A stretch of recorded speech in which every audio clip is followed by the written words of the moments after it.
All right, good morning, everyone. I would like to call to order the meeting of the Board of County Commissioners. Today is January 16th, 2024, and the time is 9:31.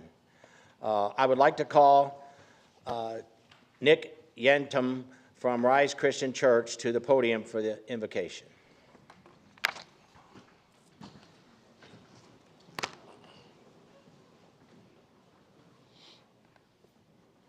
Good morning. Please bow your head with me.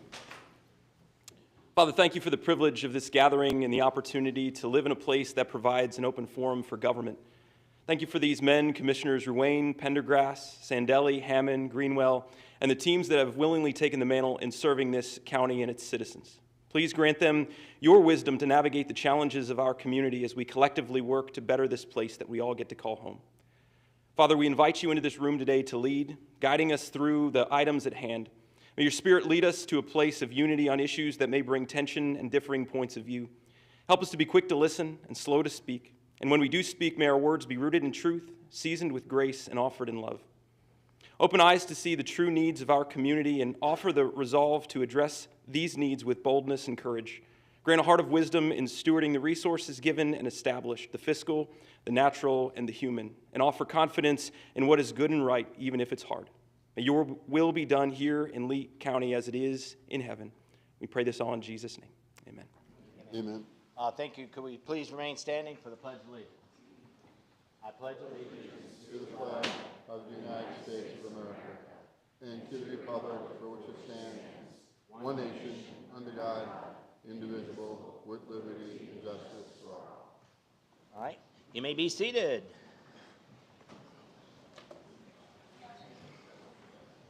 Okay, today the ceremonials, we have the fourth quarter length of service awards. This morning, I would like to recognize County Manager Dave Harner. Thank you, Mr. Chair. I'd like to ask Angela Pruitt to come up and present the item. Good morning, Commissioners.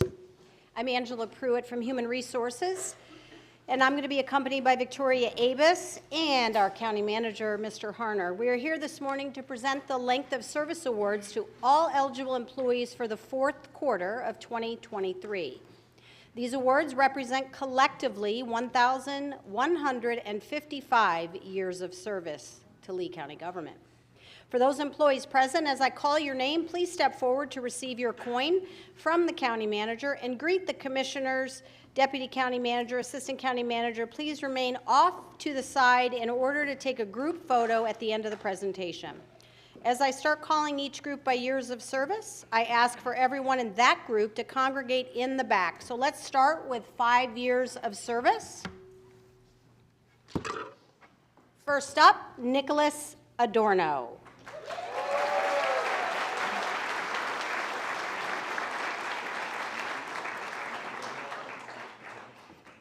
James Anderson.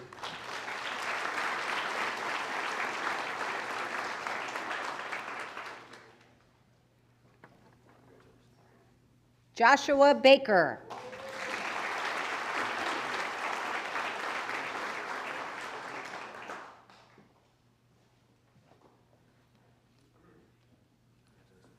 Antoinette Campbell.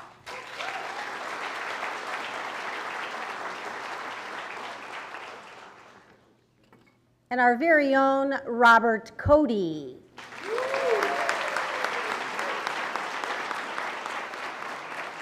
Mr. Cody, we're waiting for you to walk over and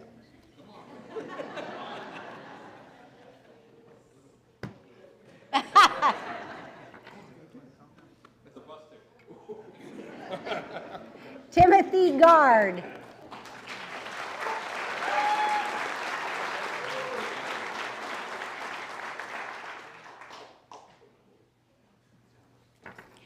Jennifer Hamill.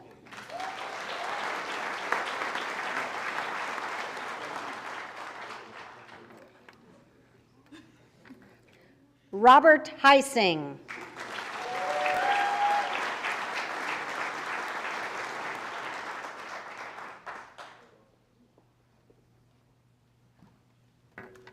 Joshua Inbach.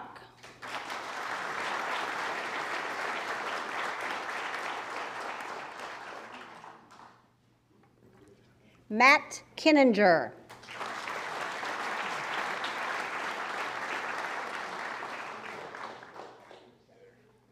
Samantha Martin.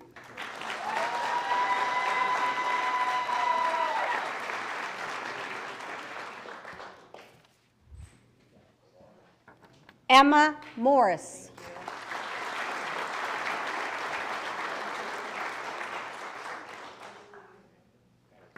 Anthony Pasquale.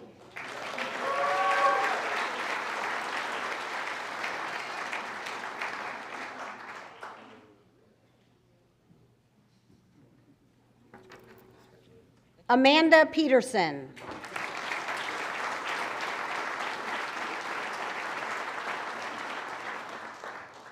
Kelly Powell.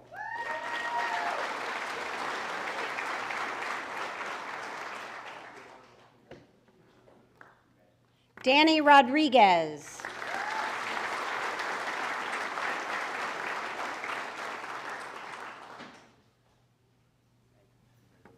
Michael Rosario.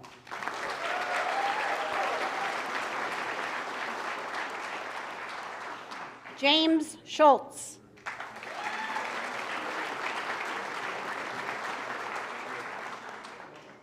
Stacy Sherlock.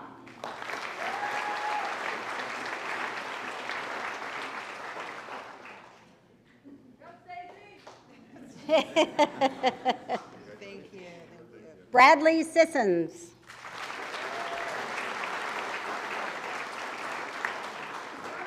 Let's do a round of applause for 5 years of service.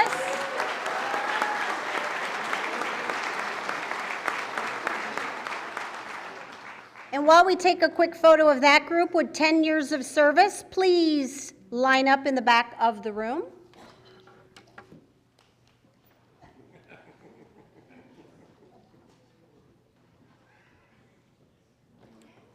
Years of service. First and foremost, Commissioner Hammond.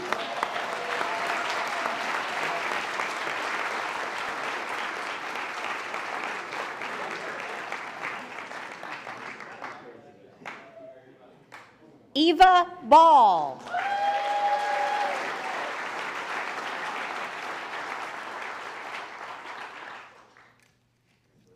Joshua Cutright.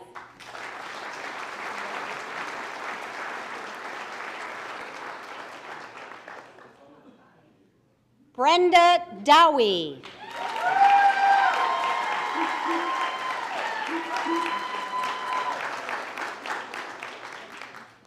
George Hobbs.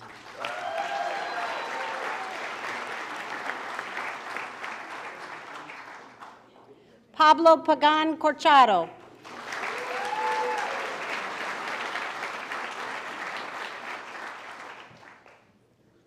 Kelly Peregrine.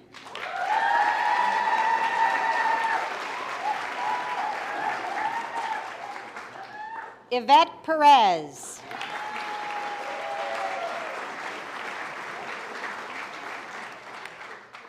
Kara Powell.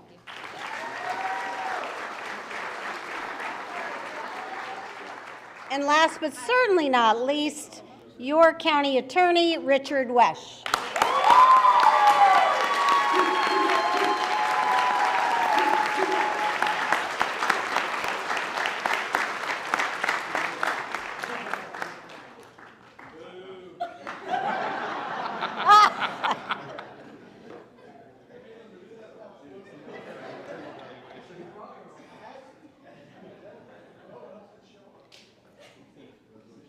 Now on to 15 years of service. First up, Alvin Curry.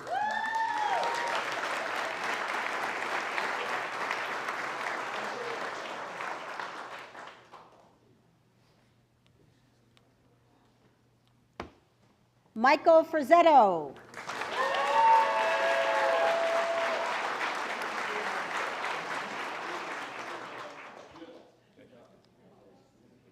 Alexander Gussler.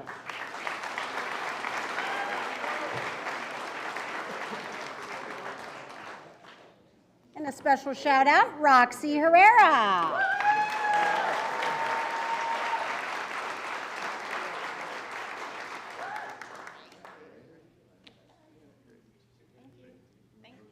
Lisa Latour.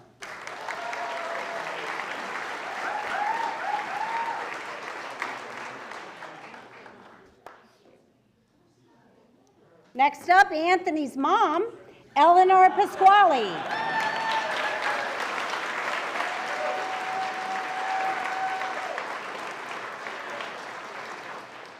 Jeffrey Ramsey.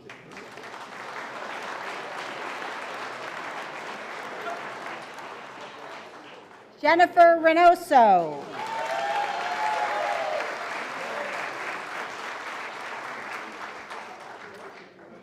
And Craig Thorpe.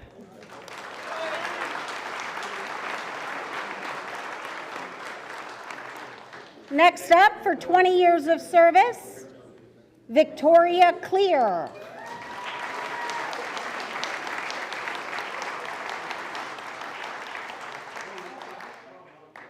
James DeFera.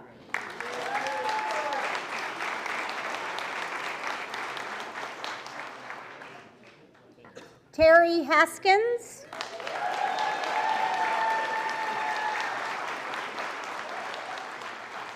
John Hollingsworth.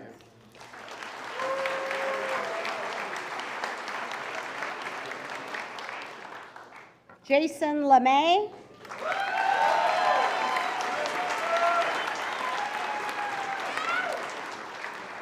Darrell Stuckey.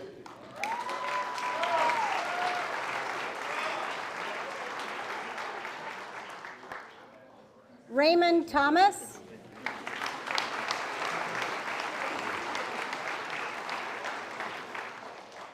Debbie West.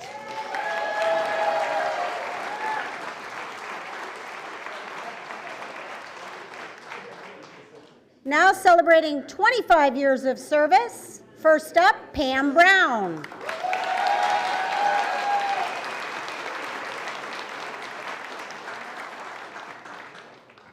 Mickey Cruz.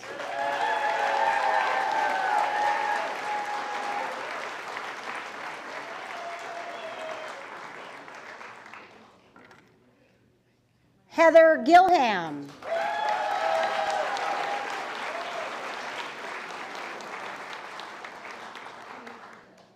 Renee Manita.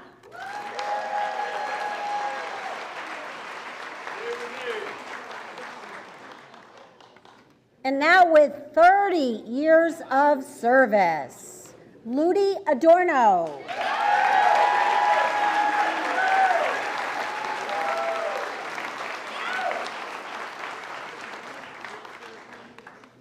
Robert Radford.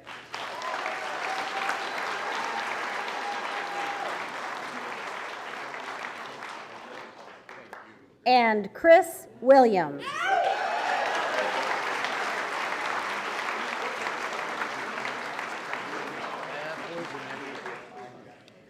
Let's give a round of applause and thank everyone for their service.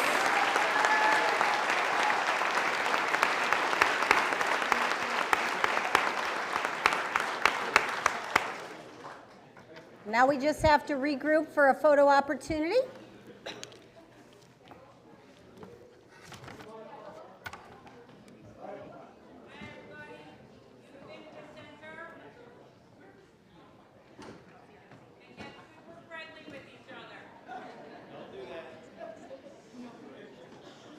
HR's here.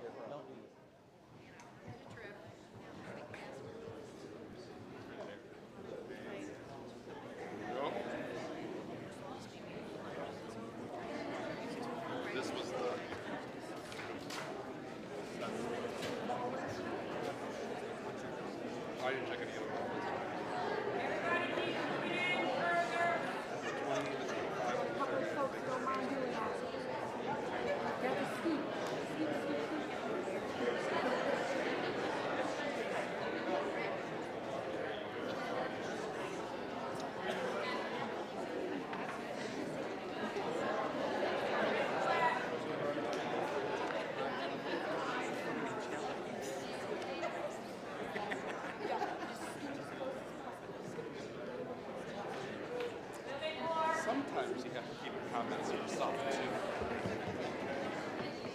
Specific. Remember, you haven't had your evaluation yet.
That was on the other side.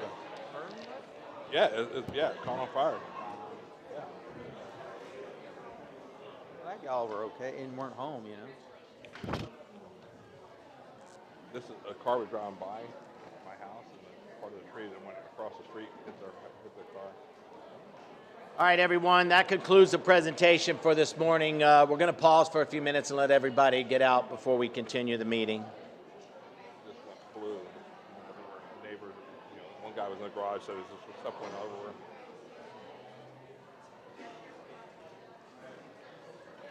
I hope it doesn't kill my palm tree.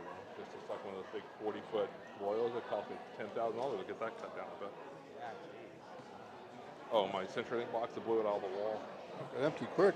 Connected to the wall, blew it out. So there's no full lines or nothing. Question, when I go from...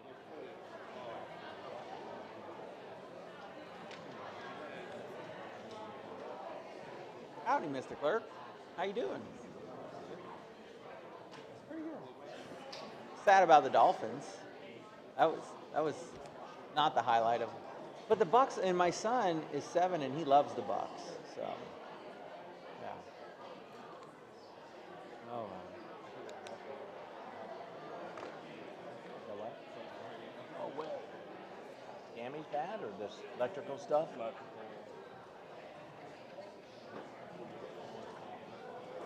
Oh, wow. Full equipment. They catch on fire, the trees? Because sometimes they'll catch on fire when that happens. There was a green royal palm. Oh, yeah, so it didn't. Yeah. Cabbages will do it sometimes.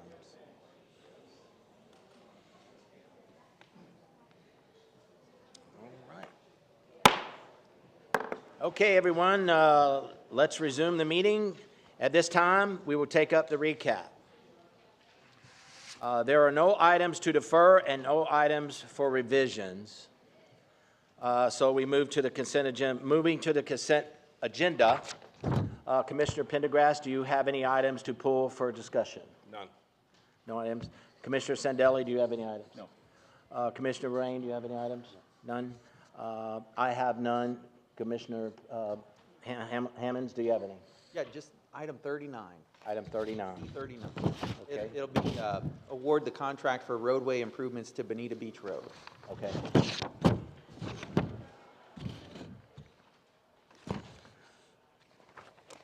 Okay, so we have that for discussion? Yes, please. Yes. Are you ready to take it up now, Mr. Yes. Chairman? Oh, okay. So thank you, Mr. Chairman. I'd like to actually, if I could, Mr. Chairman, ask Mr. Harner to introduce the item, and then I'll go ahead and share my thoughts on it. if that's Okay. Mr. Harner? Thank you, Mr. Chair. This is award of contract for roadway improvements on Bonita Beach Road. Okay. Okay, so, Mr. Chairman, thank you very much for the opportunity to talk on this. So this is a wonderful item. I'm very supportive of the idea of improving Bonita Beach Road. Basically, what this item does is it awards a contract to Ajax Paving Industries to begin doing some resurfacing on Bonita Beach Road. And It's germane to an idea that State Representative Adam Botana brought to me. He, one of the things, and I admire this and empathize with this very much, we all kind of have things that we want to do, maybe even dreams that we had before we ran for office. And one of the things he's always cared very much about is the idea of beautifying Bonita Beach Road, the entrance to one of the premier beaches in Lee County. I mean, think about how many tourists go down to that Bonita Beach on an annual basis. Well, it seems like a good time to look at the idea of beautifying that road would be at the time that we're doing this resurfacing project, where we're going to make also some ADA improvements and pedestrian improvements as well. And so my request today was really just to look at that 2.5 miles of Bonita Beach Road that's west of US 41. The road is currently landscaped at the Lee County core level of service, but Representative Botana would like to seek state appropriations to get some money. And I think, there would probably have to be some partnership with us as well. But he would like to seek state appropriations to get some money to beautify this road. And all I'm asking today is that as part of the motion to approve item 39, we would include direction to our staff to work with Representative Botana's office to explore funding possibilities to enhance the landscaping and the signage along that section of Bonita Beach Road. Because again, it's just an amazing destination, and I think if you could give it a good front door, it would be good for the whole county. Okay, So that would be my motion for approval with that direction to staff. okay, thank you, Mr. Hammond. At this time, I will open it up for public comment. Does anyone have any comment on item number 39? Oh, comment. Sir? I see none. Yeah. Do we have a motion for approval? Yeah, so I'll make that motion. Okay, do we have a second? A second from Commissioner Sandelli. Do we have any discussion or any objections to the item? Mr. Hammond, thank you for bringing that up. I live in Bonita, as you well know. I live just south of Bonita Beach Road. Jesse Purdon from Town Council, I've had numerous discussions about what his vision is and the number of different renderings and so on and so forth.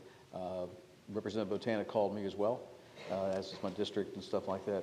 There seems to be a little bit of a bifurcation in their approach to that. I've talked to the county, and what our position may be. I think it's a great idea, and I fully support it. I would like to play as integral a part as I can as my district, and I think I've talked to the players enough to help bring that thing forward. So thank you.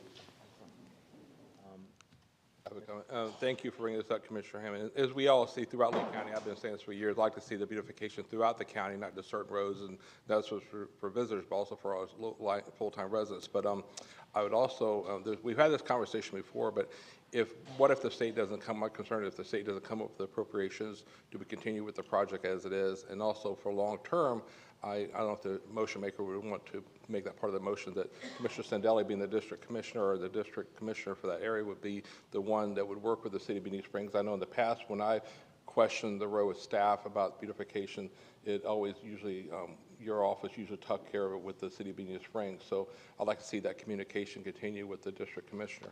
I don't know if that would be a form of redoing the motion to include that, or if that's something we just do. Mr. Chairman, if I may? Yes, sir. Mr. Chairman, I think that's a fantastic idea, Commissioner Pendergrass. I understand everything that you're saying about Commissioner Sandelli being the district commissioner. We've had considerable discussion lately about the fact that we don't have districts, though, and that we all run at large. I mean, that's been a point that's been driven home, that we are all at large and we can all work and help any district we want whenever we want. So when I got a call from the representative who wanted to see this move forward, I brought it forward because I care very much about that area.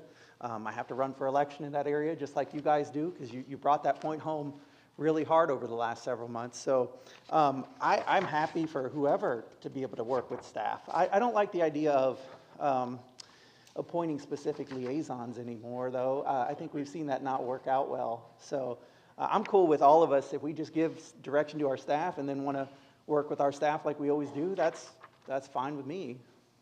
So I'm comfortable supporting the current motion. Obviously, it depends on if the state comes up with the money, and that's long-term maintenance also for those improvements too. Okay. And I feel the same. I feel like, we obviously have an opportunity here to improve the area and beautify it, and it's a great time to do it with the, the project that's being done. So Commissioner Hammond, I appreciate you bringing it up because we need to do more of this if we can, and we do all represent countywide. So I definitely think it's a great idea. So at this time, do we have any objections? No objections? So the motion passes unanimously, 5-0. Thank you, Mr. Chairman. Yep. Okay. I have I'll move to the comment cards at this time on the consent agenda. Does anyone, oh, I guess I'd go right to it, the cards, right? Or do we introduce the agenda? Move right to the cards, County Manager? Okay. We have a comment card from Barbara Manzi on item number 1. Manzo. Manza? Yes. Ma'am, sorry about That that. was for the administrative agenda, I think. This is for. Did I check the wrong thing off? Are we on Oh, for administrative? consent. Yes, ma'am, I apologize. Okay, I apologize. Okay.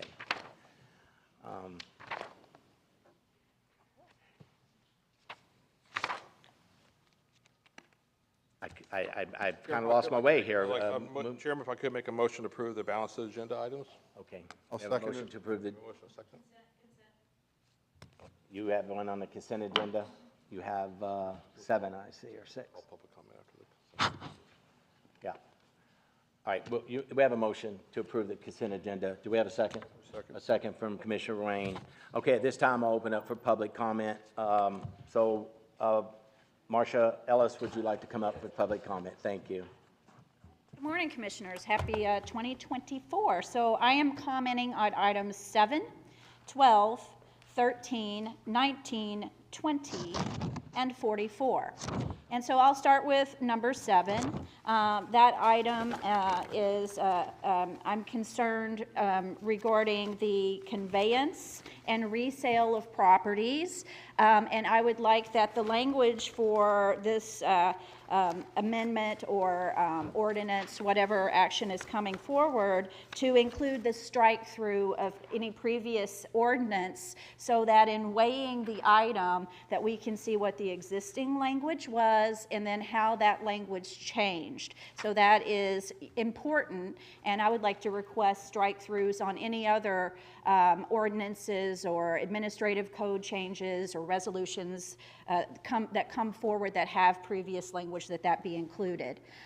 Second of all, I've expressed my concern about property that's picked up through acquisition with recovery funds, that be remain open space to benefit the surrounding property owners and lower our property or our flood insurance at a community level. Second, the HUD committee. I would like that the CDBG or HUD committee include various sectors and it not just simply be developer and building interest on that we get Lee Health in there, the school system, et cetera, that we have a variety of sectors. Infrastructure for Hearst. I will point out there is an open public comment period on that for the public. On the development agreement, I am opposed to any amendments to development agreements that do not specifically call out for surrounding property owners to be noticed of that change. So I am putting that on the record. HUD, signing about the meeting being brought forward. I would like to find out if there's a public comment period on item number 20 regarding bringing forward funds, taking them from Fort Myers Beach and then them going to Estero and other members of the community, if we will as a community be able to weigh in on that. And number 4, 44 well fields. I'm concerned about the moving to the Floridan aquifer there, because I understand that in the modeling from the South Florida Water Management District, that it is more nutrient laden and moving from south to north. So I'm concerned about decreasing water quality. I'm also concerned because we're into the wellhead buffers at CMEX and interplay with the additional runway with the airport encroaching upon those wellhead buffers. So I'm just asking that the utmost engagement with the public and transparency and the development of wellheads in coordination with Johnson be brought forward as we look at that item. Thank you for the time. Appreciate it. Thank you, Ms. Ellis.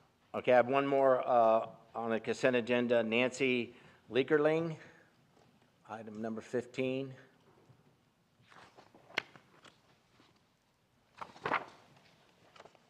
Good morning, Commissioners. Thank you for the opportunity to speak with you today. I am commenting on item number 15, the renovation of the Wheeler Road tennis courts. I live at 3521 Gasparilla Road in Boca Grande, and I own my own home, and I'm a taxpayer there. I'd like to address the reason why we need more than one tennis court in Boca Grande, a public tennis court, that is. Some of us cannot afford to join the private clubs that have tennis courts on the island, and the current 2 public courts that we have are covered with cracks, and the lights, they have lights for nighttime play, but they don't work. Most days, pickleball players are also using those courts. During the holidays, I tried to play tennis with my son and my grandchildren, and every time we went to the courts, there were 2 to 3 parties waiting for those 2 tennis courts. And so we were forced to go off island to look for tennis courts to play. I believe we need 2 new tennis courts to replace the deplorable ones that we have. Currently on the agenda, it is to provide 3 pickleball courts and 1 tennis court. So I am hoping that we could have 2 tennis courts and 2 pickleball courts to meet the demand of those of us who enjoy the healthy sport of playing tennis. And my fear is that our tennis players are going to get squeezed out in the process. We have a brand new, beautiful dog park, but a tiny area for people who love tennis. So thank you for your consideration and your service to our Lee County, and thank you for listening today. Take care. Thank you for your comments. Thank you. At this time, is there anyone else that would like to speak on the consent agenda items? Okay, I see a hand in the back. Come on up.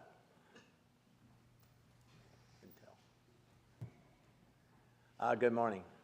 Yeah, please state your name and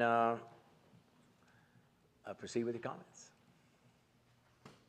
My name is Willie Joe Schottmiller. I'm an advocate for affordable housing and emergency housing.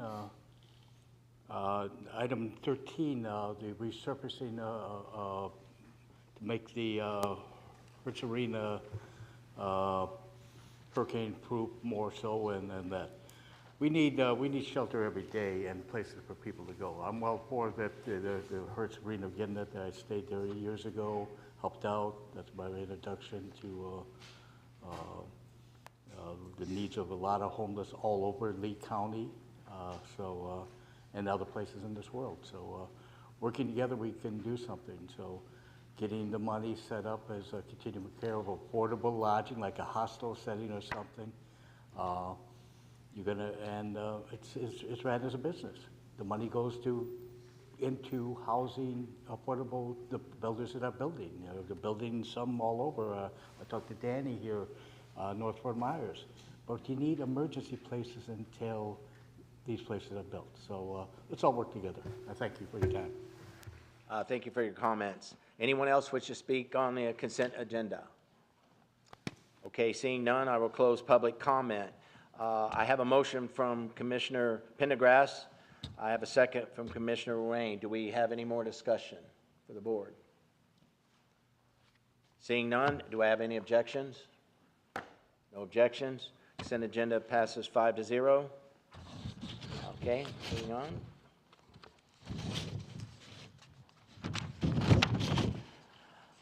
Okay, that concludes the consent agenda. We will move to the administrative agenda. Administrative agenda, Mr. County Attorney, please introduce item number 1.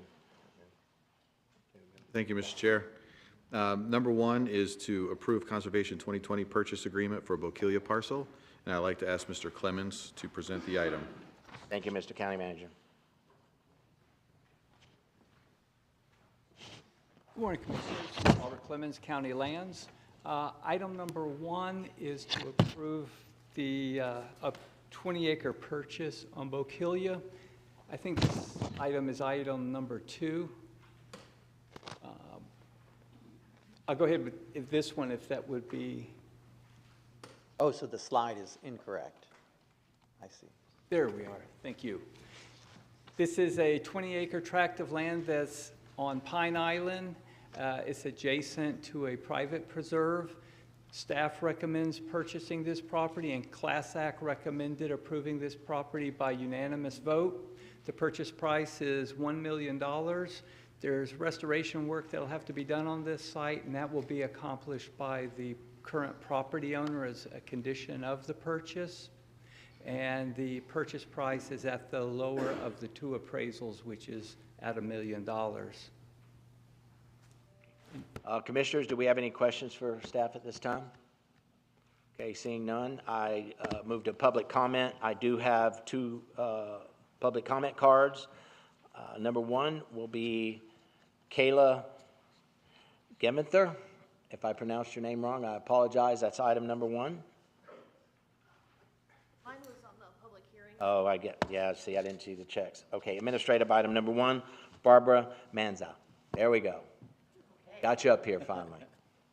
Thank you, Commissioners. Yes, Good morning. Barbara Manzo, representing the Eyes on Conservation 2020 Coalition. Just want to tell you once again how important these purchases are for our Conservation 2020 program. We're in full support of this purchase as presented at the Class Act meeting back in November. And once again, last year, we really didn't get to purchase a whole lot of land through our Conservation 2020 program, so this 20 acres will add to what we already have, and we thank you for your support on this. Right, thank you. Does anyone else wish to speak on item number one? Okay, seeing none. Sure, I'll move the item. I'll second it. Okay, we have a motion to approve the item from Commissioner Wayne and a second from Commissioner Hammond. Do we have any objections? Seeing none, motion moves 5-0. Mr. Horner, County Manager Horner, can you introduce item number two? Thank you, Mr. Chair. This is to approve Conservation 2020 purchase agreement for North Fort Myers parcel, and I'd like to ask Mr. Clemens to present the item. Item number two is a 51-acre tract of land that's adjacent to an existing Conservation 2020 parcel. This property was recommended by Class Act to acquire, and staff recommends to pursue the acquisition of this property. As a condition of this property, the property owner will have to remove improvements that are on it to get it back to an environmental stage. The purchase price is $5 million, which is below both appraisals. And, again, all staff and Class Act recommended pursuing this, and it does front on the Caloosahatchee River. Okay, at this time, Commissioners, do we have any questions for staff? Mr. Chairman, if I may? Yes, Mr. No questions, but really just a comment that this is a fantastic opportunity for us to be able to purchase this land right there, adjacent to another preserve that we already own, so we're expanding the preserve, and to get the frontage on the Caloosahatchee River. This is one of those purchases that I wish we could really let the whole world know about. And here's why. I think obviously we read the headlines about the traffic congestion and folks you feel the public sentiment about, hey, this area is getting too full, too many people are moving here and everything like that. One of the fantastic ways that we use to balance the growth that our area is facing is great Conservation 2020 purchases like this. And to be able to acquire a piece of land like this it's a great opportunity for Lee County, and I'd like to make the motion for approval. We have a Second. motion for approval from Commissioner Hammond, a second from Commissioner Pendergrass. At this time, I would like to open up for public comment. I do have one comment card, Barbara Manza, on item number two. Again, for the record, Barbara Manzo, Eyes on Conservation 2020 Coalition. Commissioner Hammond, your words are so appreciated. As you can see, this property is not only important for what the items you said, but because it's adjacent to our current park, and it again gives us the protection that we need from the elements, the storms. On the Caloosahatchee River, what better place than to grab this piece of this 51 acres adjacent to existing park, which does cover the other east side also, and we just think it's a wonderful opportunity, and we really appreciate your support on this one. Thank you. Thank you, Ms. Manza. At this time, we have any other comment on item number two?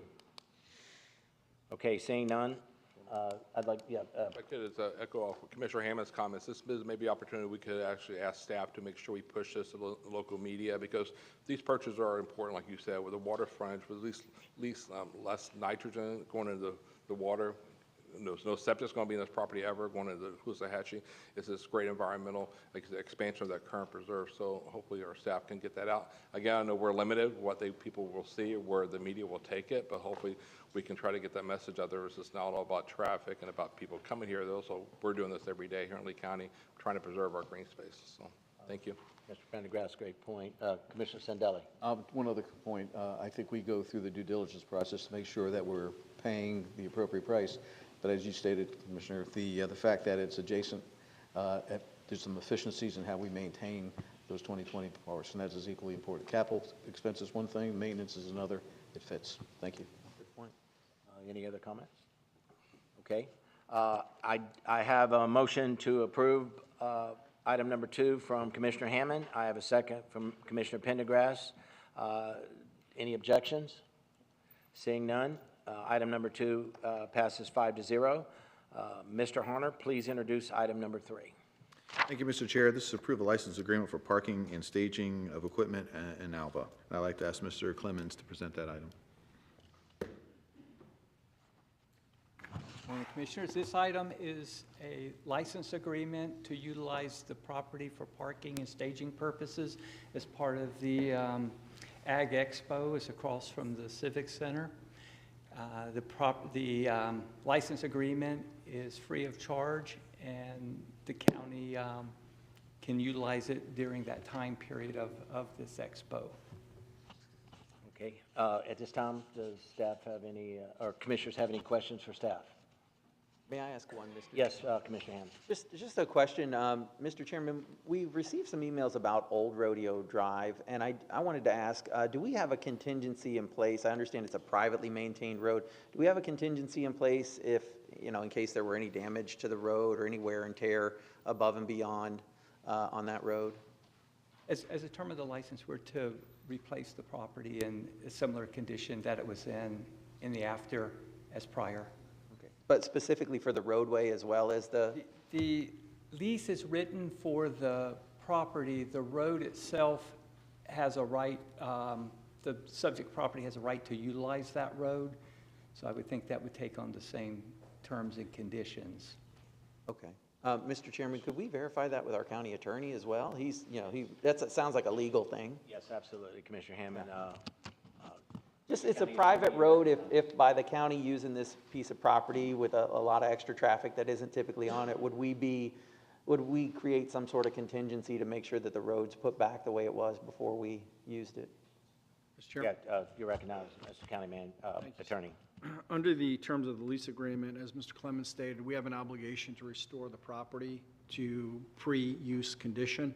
That would include the roadway for any degradation caused by our use. And because it was caused by our use, we do not have the difficulty of expending public funds on a private roadway since we're being conveyed the use of this property without cost with the obligation to restore. So our office is comfortable with the agreement as written, as presented by County Lands. Perfect. That's what I was looking for. Thank you for answering that question. Thank you, Mr. Chairman. Thank you, Commissioner Hammond. Thank you, Mr. County Attorney. I do have a comment and a question about that area. My understanding is this would just be utilized during the peak time of the actual expo, meaning that it's not is it not going to be a daily thing, or it's really during the peak times of that event that we would be operating? Mr. Chair, I'd like to ask Ms. Brady to answer that. Okay. I think I understand the question as being that is contemplated as an overflow parking area, yes, so that we can mitigate parking that happens along State Road 31 during those busy times. And we are coordinating with the Sheriff's Office as far as the appropriate maintenance of traffic to make sure that there's a safe walkway and a safe way from that lot across the street. But those are all things that we're going through with the due diligence process right now. Okay, and also, Ms. Brady, how are we, we're obviously going to have officers there stopping traffic because they're going to be crossing the street. Are we actually going, how are we going to move those people across? Are they going to walk, or are they going to have transportation across, back and forth? What we're currently working on right now is working with our Lee Tran department, very much like we did with our vaccination clinics, where we had transportation from that overflow to cross safely across 31 over to the Lee Civic Center property. So again, that is part of the plan that we are working on right now. Thank you, Ms. Brady. Okay, at this time, I will open up for public comment. I do have 3 cards, so we'll start off with Lisa Winter.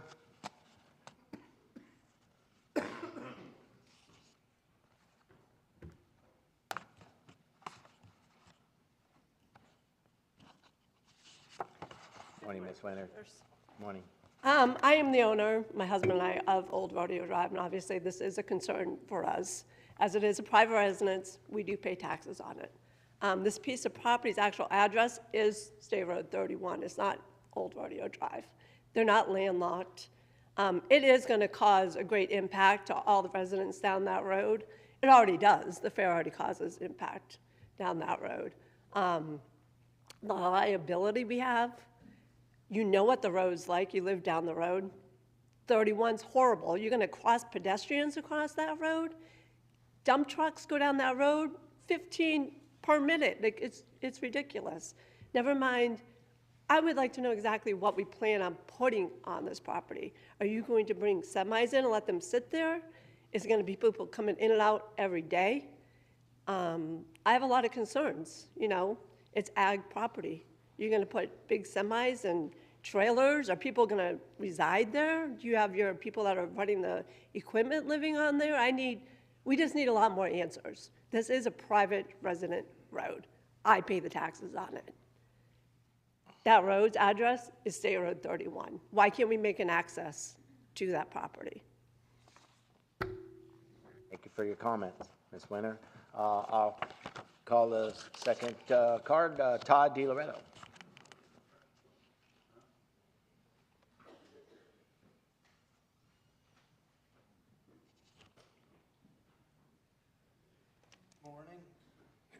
Morning, sir. Basically live there as well and have the same concerns as her, but to me, the priority would be how many vehicles are they going to park there? Is it just 2 for a month, or is there 50 there for a month? And then the other, if it is used for overflow parking, shuttling would be a good idea, but I think if you send them further up north on 31, wherever, that people would be less likely to want to cross, because you know somebody's going to say, well, we're not going to wait on the shuttle, and now you're going to start crossing 31 from the fair, and it's more of a safety issue to me than anything. And the property, I don't really, you know it as well as I do, that it's not really suited for parking anything up there unless you make some kind of improvements for it. And then he said that if there is damage, they're going to put it back similar to where it was. Well, why not exactly the way it was, not just similar, would be my main concern if there's damage to the entryway. But thank you all. Yes, thank you, Mr. DiLoretto. Okay, at this time, Thomas DiLoretto.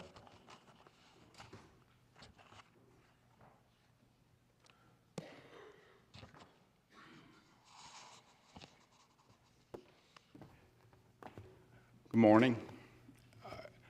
I hope you're all listening, because Chairman Mike, you know I sold you that property many years ago to be used for residential, and you told me it would be used for residential, not for commercial use of parking fair stuff there.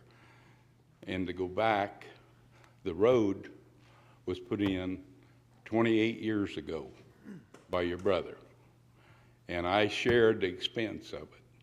And the only time that road ever got tore up is when you built your house.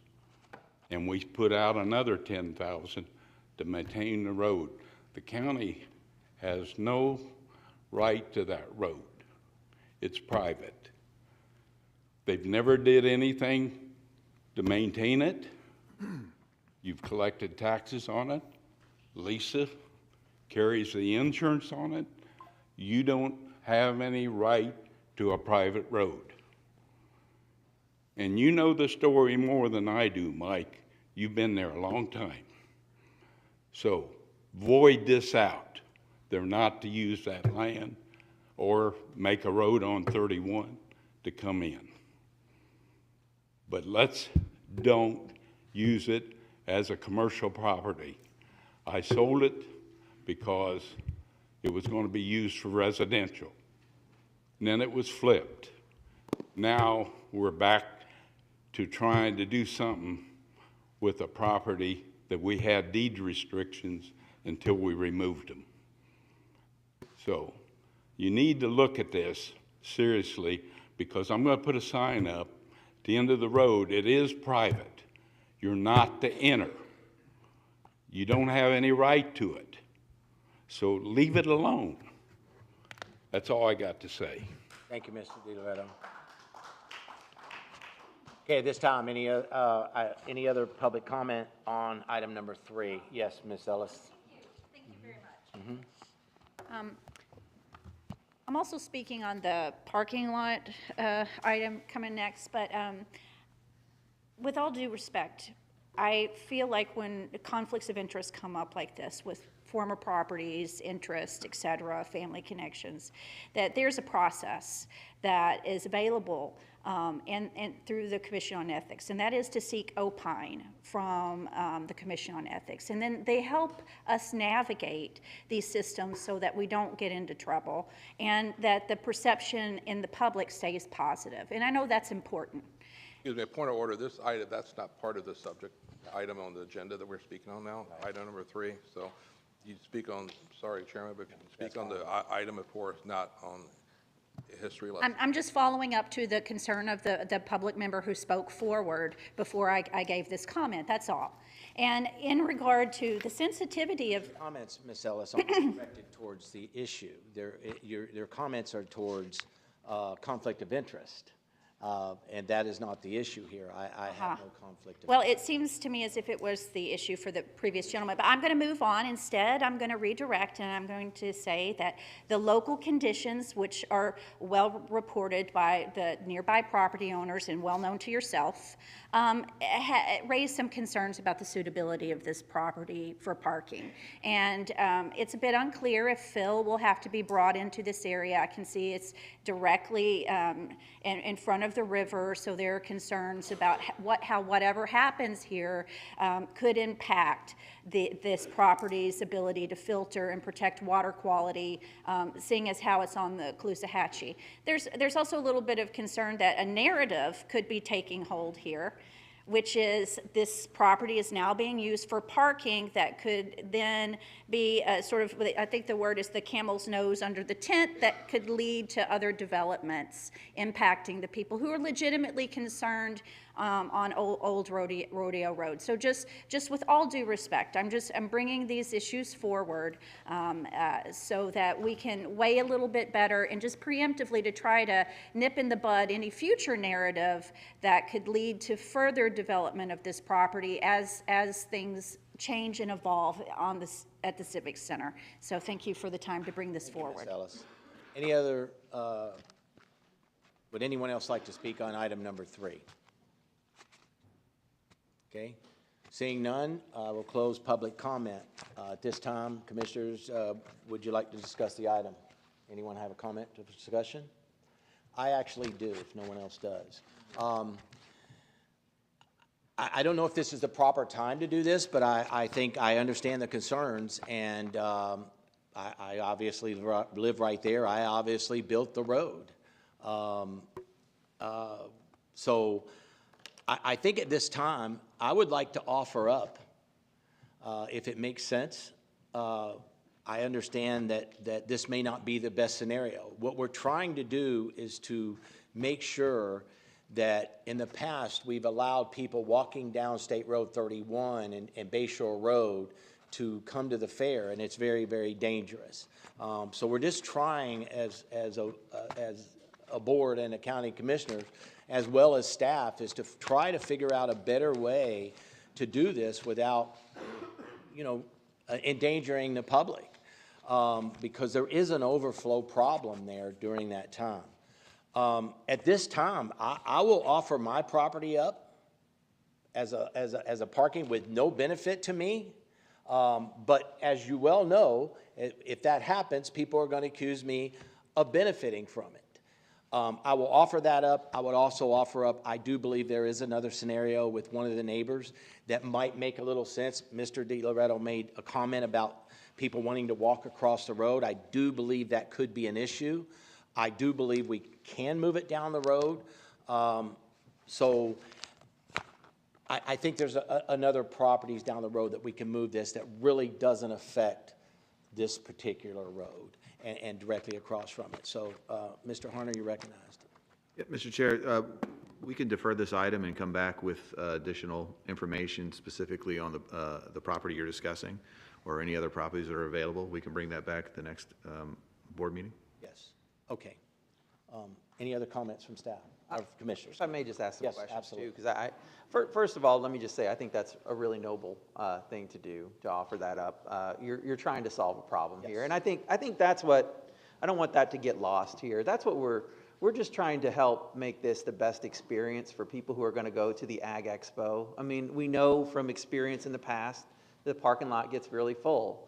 And so they were, the staff, I think, came up with a really good idea to try and solve a problem. That was their job. They wanted to solve that problem, a full parking lot, so they created this idea of an overflow lot. But, obviously there's a lot that you got to look at when you're doing something new. So let me just ask a few questions, Mr. Harner, and you can direct it to anybody you'd want. But have we ever has the fair in the past ever used an overflow lot? I'm going to defer to Chris Brady. Commissioner, to my understanding, this is the first time we're looking at something that's off the current property from Lee Civic Center. Okay. Are there any other opportunities for an overflow lot that y'all looked at besides this property then? We looked, I believe that there is opportunity for us to continue to look at some other property if the board wants us to do that. What would be your game plan if you did not have an overflow lot? Again, the Ag Expo has not had overflow parking. We would continue to look to maximize the space on the current property right now. So we would be working with our folks at DOT to see if there's other things that we can do to maximize parking spaces on that current property.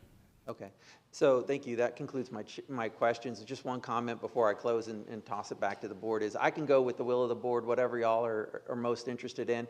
I'm okay if we decide that, hey, it was a good idea to explore having an overflow lot, but it doesn't look like it makes a lot of sense for the community, and we may go ahead and pass on having an overflow lot, or we could defer the item and allow them to study it a little bit further too, and then make a final decision, whichever one y'all think is the best to do. Would you like to make a motion to defer the item, Commissioner Hammond? All right, so I'll make a motion to defer the item to give staff more time to explore further options. Do we have a second on that? Second that.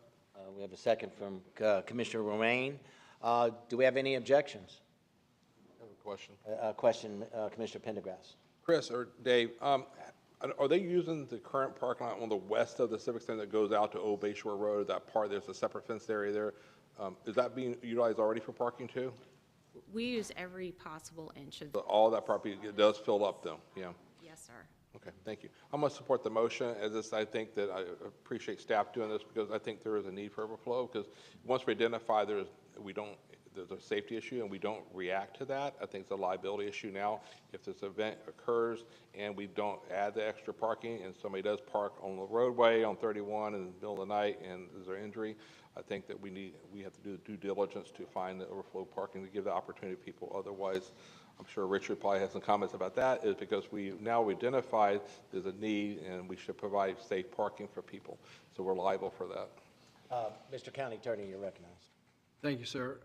Without regard to the motion, just a couple of points. One, the proposed agreement was between the county and a limited liability corporation known as Southwest FL1B. Search of the Secretary of State's records indicates that you have no financial interest in that corporation. Therefore, I don't believe you would have had any conflict of interest in this matter.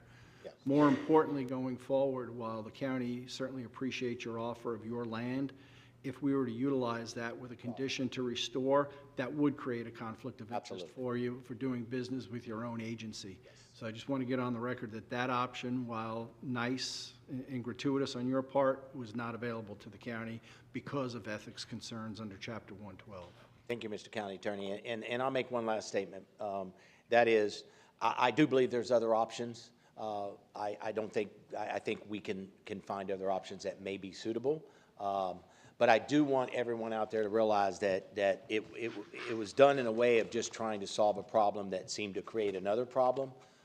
So that being said, we have a motion from Commissioner Hammond, and I have a second from Commissioner Lorraine to continue the item. So do I have any objections to defer the item? It's 5-0. We'll defer the item. Okay, Mr. Harner, please introduce item number 4.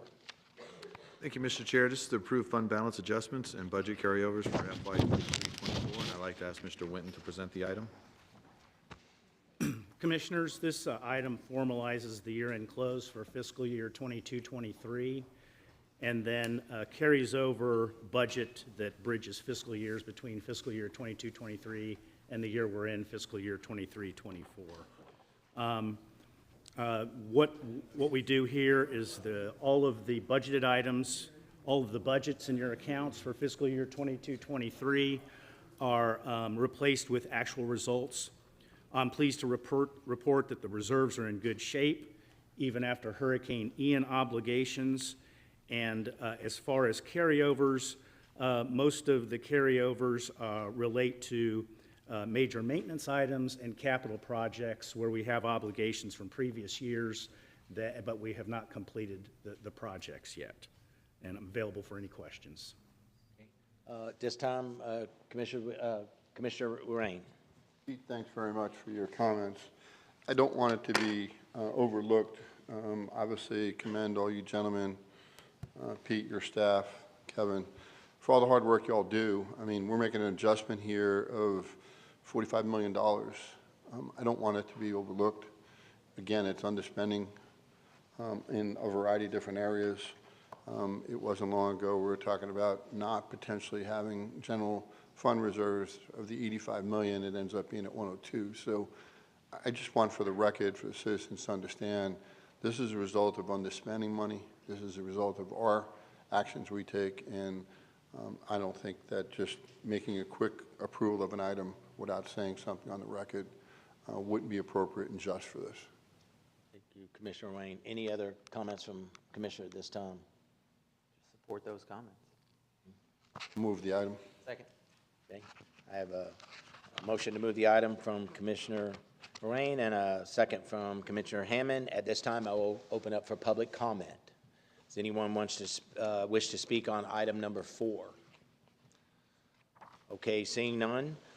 Again, I have a motion from Commissioner Lorraine, a second from Commissioner Hammond. Do we have any objections? No objections. Item number 4 moves unanimously. Okay. Mr. Harner, please introduce item number 5. Thank you, Mr. Chair. This is to ratify expenditures for software and ticketing services from Sapphire LLC, and I'd like to ask Mr. Young to present the item. Good morning, Commissioners. Mac Young, Lee County Parks and Recreation. Number 5 is to ratify and waive the procurement process to provide software ticketing services for the operation of the Southwest Florida Ag Expo with Sapphire LLC in the amount of $175,000. Okay, thank you. At this time, Commissioners, do we have any questions for staff? I do. Yes, sir, Commissioner Hammond. So the question I have, Mr. Chairman, is for the county manager's office. So on the fair, obviously, I looked at the agreement that we got coming up with Reithofer. Looks like we're going to get potentially 25% plus some for the space or whatever. So we're going to get some revenue from the fair. Obviously, we're going to use that revenue to cover our expenses. Is some of that going to be used to cover the cost of this ticketing system? Mac? Well, the ticketing system is in place to provide services for our customers. We do have service with the Direct Track, but it's not compatible, or it's going to take care of the process with the Sapphire. Mr. Chair? Yes. Yes, it will. Yeah, it will. Okay, good deal. Thank you. I'm sorry. All right, I was going to give it a long version, I'm sorry. Yeah. And basically, just to toss it back to you, Mr. Chair, what I was looking for, what I am looking for is for the fair or the Ag Expo, shame on me for calling it the wrong name, to cover its own expenses, you know. And so if it's going to be able to do that, then that's what I'm looking for. Mr. Chair, if I may? Yes, Mr. Hunter, please. I just want to clarify a few things. For the Ag Expo and the costs associated with the Ag Expo, we will be able to cover those costs, but there are other costs that are synonymous with the structure and the programming. So like the blacktop more than likely would not be paid for through this process, and the IT component. But the IT component obviously is beyond just the Ag Fest or the Ag Expo.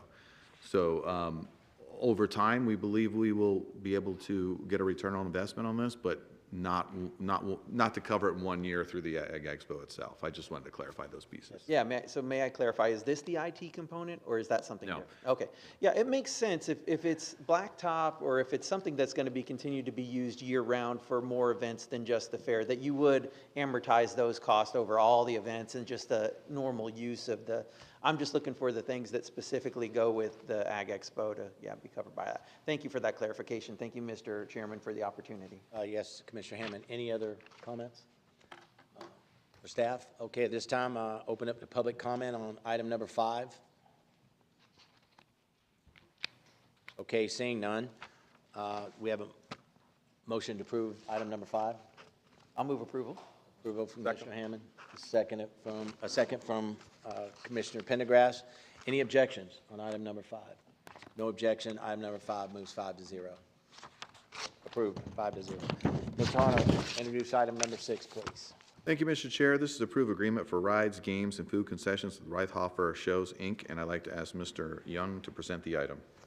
Number 6 is to approve the agreement with Reithofer Shows, Inc. for a 5-year period to provide mechanical rides, games, food concessions at the Southwest Florida Ag Expo. At this time, we have any questions for staff, commissioners?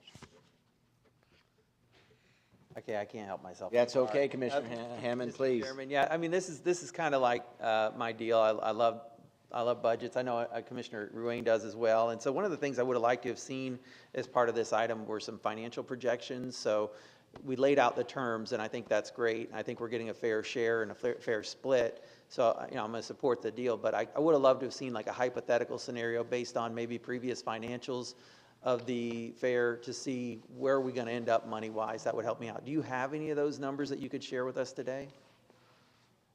I'm going to ask Chris Brady to present that item, but before she does, I think part of our problem is getting a full understanding of the numbers that are coming in from the previous fair.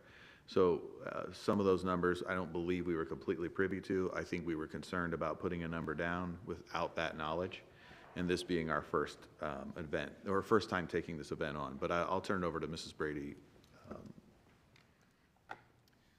To echo County Manager Harner's comments, yes, I think there was some concern about making sure that we completely understood what the financials were. However, we do have what was reported to the state for the last 5 years, so we can share that information with you. I also want to make note that after this first year, we will go back with the vendor to do a complete accounting, and then as part of the agreement that's in here now, we will renegotiate. So we're not locking in that for the next 5 years. We're locking it in for the first year so that then we can do a full financial accounting and then be able to renegotiate, and we bring that back to the board after we've had that opportunity. I think that's a sharp way to go about it. Thanks, Mr. Chairman. That answers my question. And Mr. Chair, if I may, yes, one more. We also plan on coming back to the board and presenting following the fair, or I'm sorry, the Ag Expo. Following the completion of the Ag Expo and the review that Chris Brady and her team are going to do, we will come back and present to the board about the Expo and what we'll be doing moving forward. Okay. So if I may also make a comment, so it seems to me that we weren't given much cooperation on from the Fair Board on exactly where the finances were and how things were operating. So we're obviously having to figure some of this out ourselves as a county staff. Is that correct? I think some of the things that we're putting in place right now, such as the agenda item that you just approved, which is the Sapphire, that because it is electronic point of sale, that will give us very specific information on the number of sales and how much money was collected, and any of the administrative fees that go along with that. So we just feel like we'll have stronger IT financial related information that we'll be able to share with you when we bring it back for a briefing for you all after the Thank you, Ms. Brady. Any other comments? Okay, at this time, I'll open up for public comment on item number 6. Anyone wish to make comment on item number 6? Okay, seeing none. Approval. Motion for approval from Commissioner Hammond. Have a second? A second from Commissioner Sandelli. Any objections on item number 6? Seeing none, item number 6, motion moves unanimous, 5-0. Mr. Harner, please introduce item number 7. Thank you, Mr. Chair. This is to approve a CPA to resurface a portion of the Civic Center entrance, parking lot, and perimeter. I'd like to ask Mr. Young to present the item. Number 7 is to approve county project authorization for the Lee County Civic Center resurfacing. Approved county project with Russ Burner Construction, Inc., in the amount of $411,461.26 for the resurfacing of the Lee County Civic Center parking lot. This time, we have any questions or comments to staff? Okay, I do have one comment.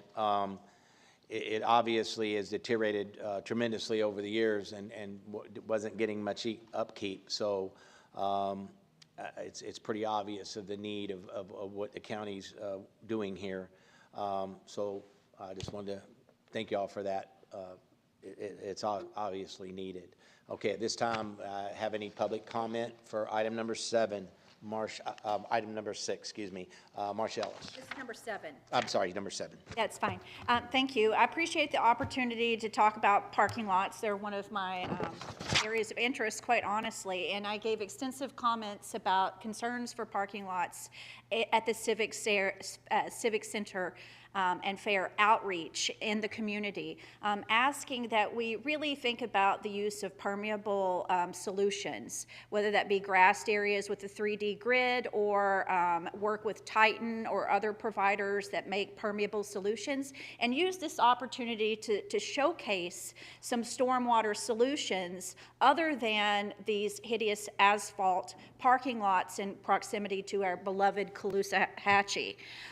So I'm a little bit disappointed because I made sure to communicate it to multiple people whom I see present here today, my concerns for continuing this outdated and harmful practice of these huge, vast expanses of asphalt.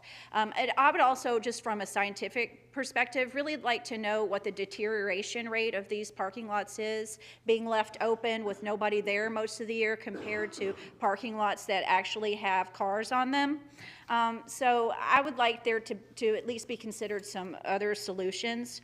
Now, I want to circle back around to the budget because I also have an interest here in terms of knowing whether this item went through the procurement process, and so I would like to get some clarity on that. And then whenever that budget does flush out and come forward in the future, I'd like to see some categories for what items and expenditures did go through the procurement process. I would like to know what contracts were existing prior to the county taking over these contracts, and changes such as terms, percentages, et cetera, to compare with the previous contract to contracts going forward. But, and to look at the analysis of what is the true cost of taking over control of the fair, and then, you know, leveraging the community invest, the taxpayer invest, the invest of our county employees in pulling this off in 2024, right after a significant hurricane in the community. So thank you very much for the opportunity to bring these concerns forward. Thank you, Ms. Ellis. At this time, do I have any other public comment on item number 7? Okay, seeing none, I'll close public comment. Commissioners, any further discussion on item number 7? Okay, seeing none, got a motion for item number 7? Commissioner Sandelli will move the item, a second from Commissioner Hammond. Any objections? Seeing no objections, motion number 7 passed unanimously 5-0. Mr. Harner, please introduce item number 8. Thank you, Mr. Chair. This is select preferred alternative for pedestrian bridge over Cape Coral Parkway, and I'd like to ask Mr. Price to present the item. Good morning, Commissioners. Rob Price with DOT. This item is a follow-up from our September 19th board meeting on the Cape Coral Bridge replacement project. We had asked the board for concurrence to move forward with the pedestrian overpass on the Cape Coral side of the new bridge to accommodate bicyclists and pedestrians and safety concerns related to a higher concrete separator that will be constructed in the median along Cape Coral Parkway. We did not actually place the bridge at that time. We had informed that we were going to be coming forward when we had done an analysis. That time is today. Alternative number 1 would replace the billboard as shown on the screen, or replace it just west of the billboard. The bridge would go just west of the billboard, which is at the Chamber of Commerce area of the Bernice Braden Park. Alternative number 2 would place it to more centrally within the Bernice Braden Park and closer to the water. Our analysis shows that placing the bridge further to the west, closer to the residential uses and the commercial uses, that will be a destination for some of the people using the bridge, is the more logical location. It's also going to be safer, and we think it will drive up the usage of the bridge. So we are currently working with the billboard owner, Lamar, to raise the billboard. We've got a cost, and we're trying to go through the process of design and how that would look if we do select alternative number 1, because we will be obstructing the billboard from the west. So we are working with them on ways to raise the billboard. We are coming forward today asking the board to concur with staff and the design team's recommendation to go with alternative number 1 to the west of the billboard location on the west end of Bernice Braden Park. And we are here to answer any questions. Okay, thank you. This time, Commissioners, we have any questions for staff? Commissioner Pendergrass. Rob, thank you. Going from 1 to 2, I saw 3 is not feasible. Is there a cost difference between 1 or 2? The cost is similar for both locations. Okay. Cost wasn't a driving factor on this one. It was the usage of the bridge. Okay. So we're thinking 1 because it's more towards the commercial element, it would be more used that way? Correct. We had looked at locations further to the west, but there just isn't any property on the south side of Cape Coral Parkway that we could put it in the middle of the corridor. So you're saying, working with Lamar, I think they're going to be here today to speak upon this issue, so I have not heard from anybody yet. But so who would incur that cost of raising the sign higher? That's still being discussed. Okay. Do we have a cost estimate? How much is it going to cost either us or them? They sent us a cost estimate, and it was in the $1.5 million range. There's an agreement with the city when the billboard was placed that indicates responsibility, but we're still going through conversations with who's responsible. Okay, thank you. Any other questions? Yes, sir, Commissioner Rain. Rob, I appreciate the fact that you've reached out to Lamar and understand the obstruction. There's a significant investment being made there by some people, obviously, that are in the audience. Did you sit down and talk to them about how this may impact their project? We've had, I'm imagining you're talking about the food truck park? Correct. Yeah, we've had discussions with the billboard, I mean with the bridge regarding their park. This is the most logical location for it, and we think it actually could help benefit their project.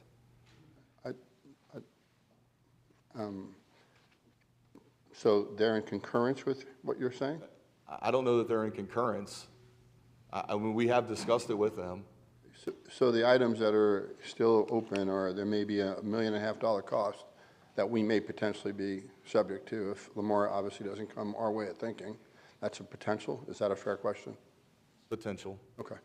And with that in mind, I've certainly been called up by the owners of the food park, and they certainly are not in favor of item number 1. I'm sure they'll come up here and talk about it, but To me, I'd like to work with all parties, and I think their concurrence is important, and it also helps us to avoid $1.5 million cost that we can nail down by moving to item number 2. So those are my comments, Mr. Chair. Thank you, Commissioner Wayne. I have more questions. Yes, Commissioner Hammond. I think I love where we're going, and I think you guys have uncovered a couple things that I'm looking for too. So the blue sheet really leaves a lot to the imagination. I don't see anything in the blue sheet about what alternative 1 is going to cost. I don't see what alternative 2 costs. I guess I'm looking for that information, and I don't feel comfortable making a decision today, even without seeing the full ramifications, because if I did look at some old material that I had on this, it looked like alternative 1 might cost $2.6 million, and alternative 2 might cost $2.8 million, and now if you're telling me we might have to throw another $1.5 million on top of there to raise a billboard, I mean, we're getting close to like $4 million for a pedestrian bridge that I think is a good idea, but I don't know, I mean, in my gut, sometimes you got to have a gut feel too. I don't know that it's going to get a ton of use, and so when you look at how trade-offs, you know, how we spend taxpayer dollars, I'm not sure if this is the best way we could spend $4 million. I love the city of Cape Coral. I'm born and raised there, and I know this area very well. I've spent many red, white, and boom 4th of Julys down there, and I just don't know how much pedestrian traffic we're going to get going over that thing. And so, you know, I guess I'm not ready to vote today. I definitely support a motion to defer to get us more information so that we could feel more comfortable about making a decision, but you know, I have not seen enough about the financials and how much this is actually going to cost us to say yes. And I'd also like to see a scenario too where what would it cost to go ahead and just run the sidewalk underneath the bridge like we've done on some of the other bridges we've built. So that's my 2 cents. Thank you, Mr. Hammond. Any other questions or comments for staff at this time? Question. Mr. Penn. Being for the county attorney, what's our liability, since it's the billboard, I assume that's private property, on the lease agreement, I don't know that information yet, based on building a road for public use, for public access, public roads, what's our liability once we build a bridge based upon the needs of the community, to how much we incur the cost of replacing that sign because of our changes of the roadway? Mr. Chairman? Yes, Mr. County Manager. I mean, County Attorney, sorry, excuse me. Please. I know. Commissioners, the right to view or the ability to view a billboard is a compensable item under Florida eminent domain law. The question then becomes one of damages, and what is that view worth versus what is the fix or the alternative to impacting that view. And then lastly, also are the comments about there may be an obligation with regard to the billboard in an agreement with the city of Cape Coral. We have not reviewed that agreement to determine whether it would be binding upon Lamar and thereby allow us to avoid some or all of the costs. Okay, thank you. Rob, do you have drawings of option 2? Do we have that? Yeah, that was on a previous slide, if we could go back a slide. So this looks like it's going more into that park. Is that all private property? It's all park property. It's City of Cape Coral owned. We gave it to the City of Cape Coral after building It's it. farther east from the other area. You were saying the more closer to the billboard is more western, closer to the commercial, where the restaurants are, Ford's Garage, and all those other restaurants are there. Correct. And you can see on the picture on the bottom right that the billboard is completely blocked in the westbound direction. That's looking at the billboard, at the bridge coming from Fort Myers. So, and you can see that billboard, we would have visibility issues on either location. Okay. That's my question was, okay, thank you. Okay, thank you. Any, Commissioner Rain. Rob, you'd indicated that cost would be very similar between 1 and 2. What I'm somewhat surprised about is we've had several meetings with Cape Coral talking about public use, talking about utilities, so I was just surprised that if this issue about the sign and its cost was certainly one that we need to nail down, it was never brought up. And now I'm sitting here, like Commissioner Hammond, not having full details. I certainly don't want to roll the dice on item number 1, not knowing where we're going to be, not only from a cost, but from an exposure point of view. It's pretty late in the game, so I'm either more comfortable with item number 2 or in the alternative, at least deferring this. Any other comments or questions? If I'm going to sway back to the district commissioner, if it's your district or Commissioner Ray, but if you, if there's a motion for to defer that, I would second it. If not, I'll make the motion to defer till we have more information. Would you like to make the motion to defer, Commissioner Ruane? That was your item. As I said, I'm comfortable with either or. Okay. I'll make the motion to defer the item for more study. I don't know that we need a time certain on it, but let's defer it for more study and then get back, have the staff bring us back options. I certainly need to see, when they bring it back to us, I need to see the finances. I need to see the full financial picture of what each of the options does. And I'd like to see a third alternative where you don't build the pedestrian bridge, but you actually just build a bridge where we're going to make the turnaround underneath the bridge, or a sidewalk, a pedestrian facility there. I'll second that. I do agree with your comments, and sometimes in the workshops, there's just not as finite detail as we'd like. Obviously, we've learned an awful lot today, and I'm just really uncomfortable spending another $1.5 million, or at least having exposure. And we've had the opportunity on several occasions to talk to Cape Coral, and we have not. I have one question. Rob, does this change anything as far as timeline goes? Potentially. We will need to bring it back rather quickly. Okay. So we can try to answer some of the questions and get some ideas, but we need to get this bridge started to design. We need to locate where it's going to be so we can design it so it has the potential to start to delay the rest of the bridge project. And I will just respond, there is a sidewalk connection that is underneath the bridge. It's like, you know, half a mile away. So it's not going to be very enticing for the people who live on the south side of Cape Coral Parkway or on the north side west of here to walk all the way down to the river and then come back if they want to go to, say, Ford's Garage or the food truck park. Yeah. Mr. Chairman, may I? Yes, sir. Thank you again, and I appreciate that. And what I wish I could show all of us is a more zoomed out map here. I think what Rob is saying is a fantastic way to move people safely across what will now be a divided Cape Coral Parkway. His idea is valid, his thought makes a lot of sense. I'm looking at the trade-off, though, of how much is this idea going to cost us and what is it really going to, how many people will it truly benefit? If you could zoom out for a moment, and I challenge each of you to go look at this stretch of Cape Coral Parkway, there's only really like one condo building on this, I'm calling it the south side of Cape Coral Parkway. So it's really one condo building that we're benefiting that's gonna, and I would love to know how many people from that condo building really want to cross Cape Coral Parkway and walk across it. And then if you look at the north side, yes, there are some condos back on the north side, but they already have access to what will be the food truck park. They already have access to all the commercial that's on Cape Coral Parkway. There is really no draw on the south side that they're going to be walking to. So again, I'm looking out for the taxpayers here. It's a lot of their money, and I want to make sure if we are going to spend that much of their money, this is something that we'd really get a lot of use out of because, you know, I want to be wise about how we spend it.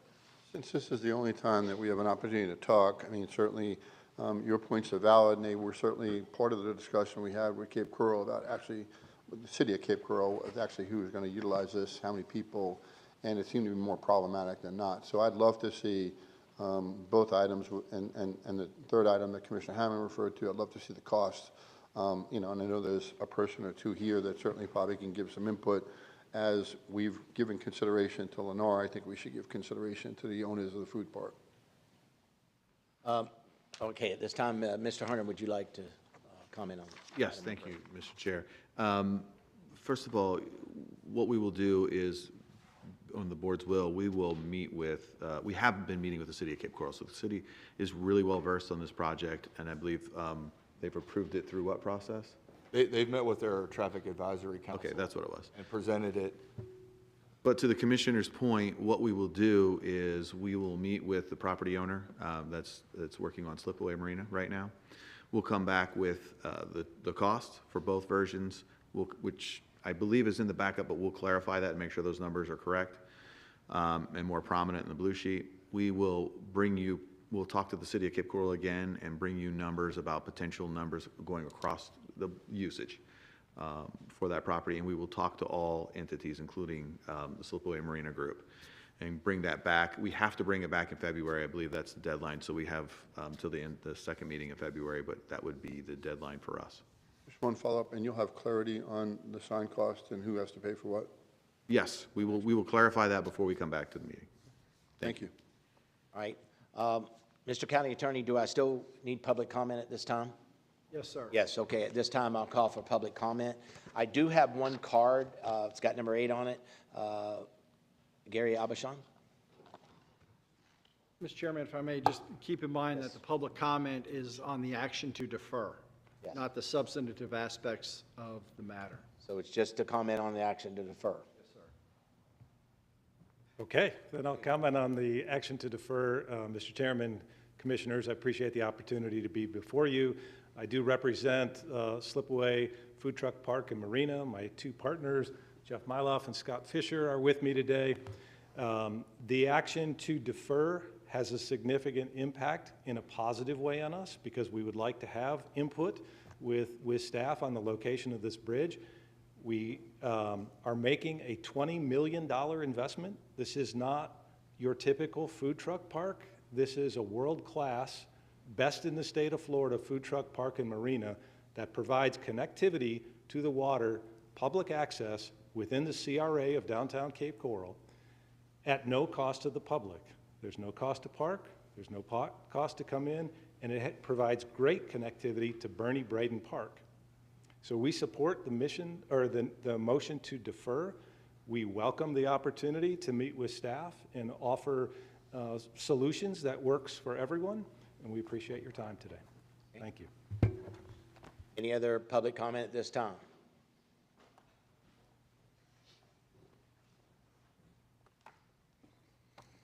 Morning, Mr. Chair, members of the County Commission. Joe Mazurkas, President BJM Consulting, here on behalf of Lamar Outdoor Advertising. I have with me Ed Bolter, the manager of this region. We have no objections to the deferment. We stand ready to, first of all, discuss with staff innovative opportunities to work together with the city and the county to eliminate the $1.5 million in cost that would happen on either option 1 or option 2. Either alternatives, we're going to have to raise the sign. You saw that the option coming west, option on 2, blocks the sign. We'd have to raise it anyway. But we believe there are opportunities there. And also, we support some of the discussion and the reason for deferment of looking at the alternative that Commissioner Hammer brought up. There's 2 reasons for this to maybe happen. One, provide pedestrian safety going across, and the other is provide an entryway feature for the city of Cape Coral. I know the city of Cape Coral is very interested in that. That is, the billboard is the city of Cape Coral's entry feature. As you're aware, billboards are not allowed in the city of Cape Coral. That was built through a public-private partnership with the city of Cape Coral and Lamar. It is an entry feature that is funded by a digital electronic messaging center. Very innovative P3 agreement between the city of Cape Coral and Lamar.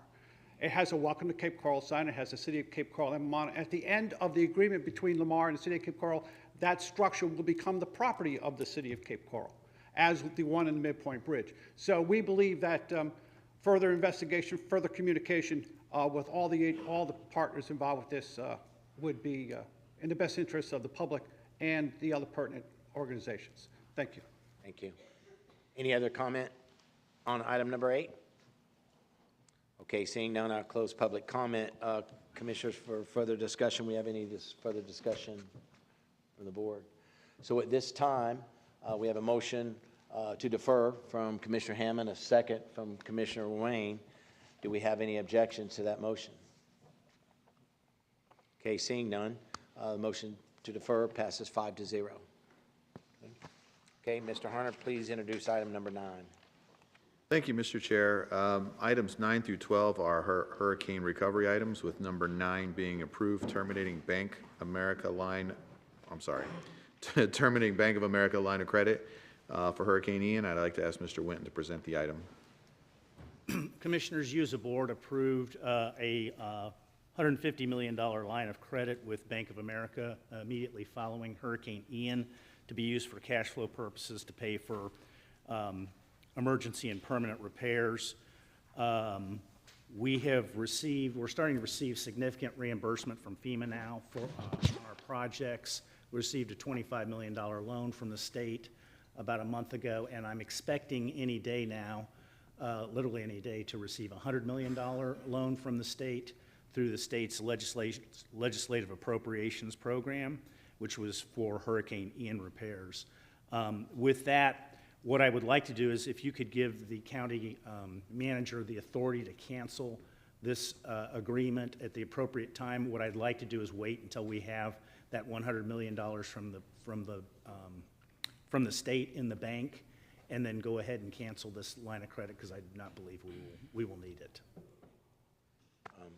I'll move the item. Second. Okay. At this time, I'll open up public comment to item number 9. Is it 9? Just 9? Not 9, 10, 11, and 12? Okay, just to item number 9. Any public comment on item number 9? Okay, seeing none, I will close public comment. I have a motion from Commissioner Rain. I have a second from Commissioner Hammond, or Sandelli. Commissioner Sandelli. Okay. Do I have any objections to motion number 9? Okay, seeing none, motion number 9 passes 5-0. Mr. Harner, please introduce item number 10.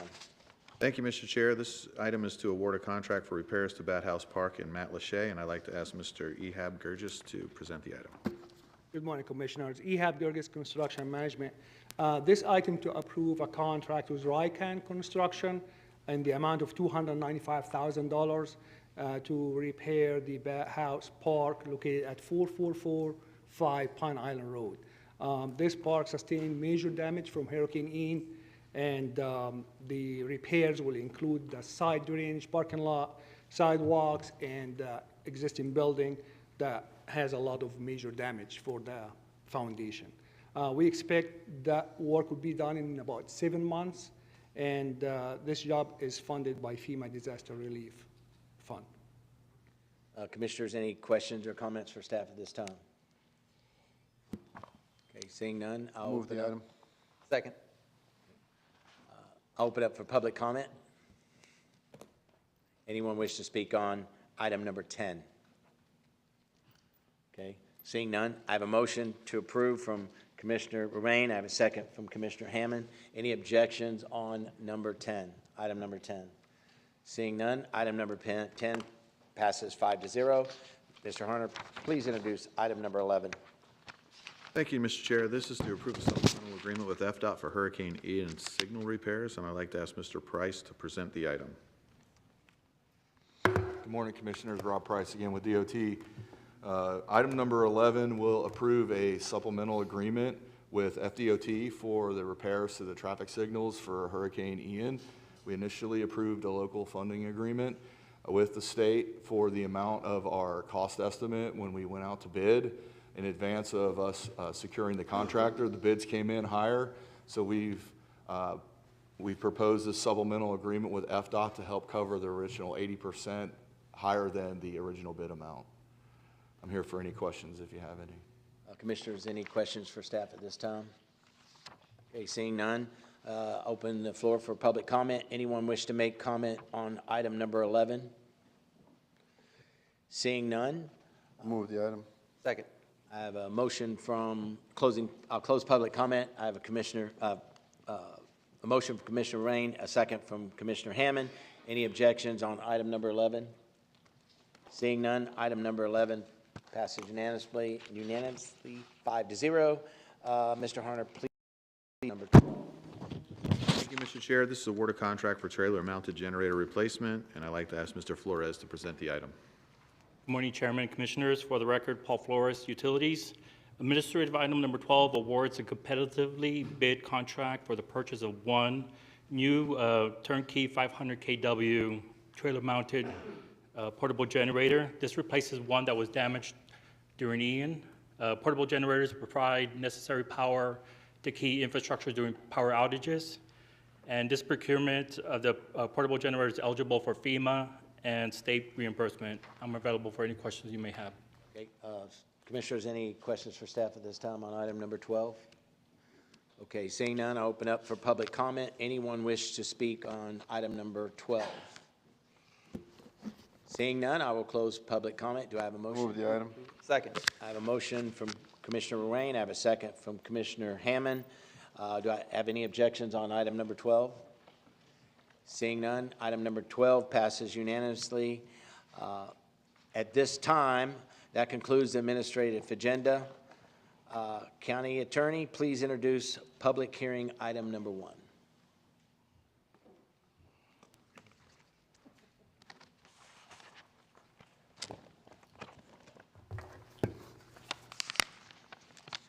Good morning, Commissioners. David Halverson, County Attorney's Office. I have your public hearing this morning. This item has been duly advertised, and I provided the affidavit of publication to the clerk. Item 1 is a request to adopt an ordinance amending Ordinance 05-10, otherwise known as the Lee County Water Conservation Ordinance. The proposed ordinance was reviewed by EROC, and the committee recommended adoption. At this point, I will defer to Assistant County Manager Mark Mora, who will provide additional background information on this item. Thank you, Mr. Halverson. If I may? Yes. Hey, good morning, Commissioners. Just a comment before we start the presentation. I will say the recent rains are very much welcome. However, despite the several inches of rain that we've received, there's still a large deficit in our aquifers. So while they're welcome, they've only helped in small ways. I do like to step back and give a little bit of background. About early last year, the South Florida Water Management District raised the concern with water levels within the Sandstone Aquifer in eastern Lehigh Acres. And on October 6, 2023, the district notified Lee County in writing to cease issuance of irrigation well construction permits within a 6-square-mile area of southeastern Lehigh Acres. Though the district identified an area within Lehigh, the monitoring wells throughout Lee County have shown the same declining trend. In order to address the declining aquifer levels throughout the county, staff is proposing revisions to the current water conservation ordinance before you this morning. The major revision you'll find is to implement a 1-day-a-week watering schedule between the beginning of February through the end of May. Typically, the aquifers peak towards the end of the rainy season and show the most stress during the April through May timeline. 1-day-a-week irrigation during the dry season will help conserve water and protect the aquifer from continued population growth while still providing enough water to sustain the aquifer during the dormant season. We do have staff here if we have any technical questions from the board. Okay. Commissioners, this time we have any questions or comments for staff? No question. Okay, seeing none. I have a question. Oh, I'm sorry. Commissioner Pendergast. Mark, can somebody respond to what the water manager is doing for, obviously we know the aquifer is very large. It encompasses many counties. Are they doing anything east of here where it's fed from as far as regulating water, or they still have an open gate, basically, policy to agriculture to use it for whatever? Commissioner, I know there's been several conversations in regards to agricultural interest east of Lee County and whether or not there's any actions there. I'm not aware of any recently. We do have some technical staff here that might be able to give us an update, but I wasn't aware of any actions agricultural related on the aquifer. That's my concern, is obviously our residents in Lee County obviously make restrictions, which we can do that to keep landscaping alive, but obviously not a beautification issue. But now we're actually looking into maybe limiting, or they're looking at limiting permits for wells, so people cannot have wells for their current homes. They're in the process of building, and I think that's when the concern is. You know, obviously we need the ag tourism, ag economics to continue in Florida, but also now your life. Basically, our residents are being told they can't have water now because of what's going on east of us. Mr. Chair, I'd like to ask Mr. Glugly to respond to that. Yes. Okay. Good morning, Commissioner. Phil Glugly, Natural Resources. The Water Management District, the permitting that's already been done out there, they're just making sure they abide by their permits. Those permits have been active for many, many years, decades. So they just go ahead and monitor with those. I believe they have a voluntary compliance to reduce some watering, but really it's on their permits. But there are no restrictions, though, correct? They have monthly allocations and yearly allocations they must follow. Thank you. Well, hopefully the rains this week will help. So, thank you. Okay, Commissioners, any other questions for staff at this time? Okay. Seeing none, I'll open up for public comment. Does anyone wish to speak on item number 1? Marcellus? Oh, no, I'm sorry. I had a card, so you can just. Yeah, I'm sorry, I didn't see the number here, but. My name is Kayla Gunther. I'm a resident and homeowner of East Lee County. I'm here to speak in favor of adopting the amendment to the ordinance. When I read the report from the Water Management District, I was alarmed by how forthright they were in talking about the declining aquifer levels in Lehigh and how it was impacting the rest of Lee County. Where I live, I'm completely dependent on well water for my household to run, and so it's stressful watching all the growth and hearing all the challenges that we're having with these water supplies. Given those declining water levels in the sandstone aquifer and the constant changes that you guys are making to the comprehensive plan, it's vital that we take strict measures to limit the water usage that isn't completely necessary. When you have developments like the Kingston community looming over us, knowing how large that population is going to be, it's hard to imagine that our aquifers are going to be able to keep up and to support the existing residents. Obviously, irrigation is one of the lowest priority items when we talk about using our water. So please vote to adopt this amendment and consider taking other measures to protect our water supply. Thank you. Ms. Ellis? Marcia Ellis for the record. I want to start out by pointing out that the CDDs, the Community Development Districts, have exceptions, and so I think those need to be examined. I will also say that South Florida Water Management has guidance in terms of water use, and landscape recreation is separate than ag use. And the use of reclaimed water for landscape recreation is the responsible decision as an alternative water source when we're adding in developments that build stormwater ponds. They have lake utility control of those ponds, which is tied to municipal bond rating.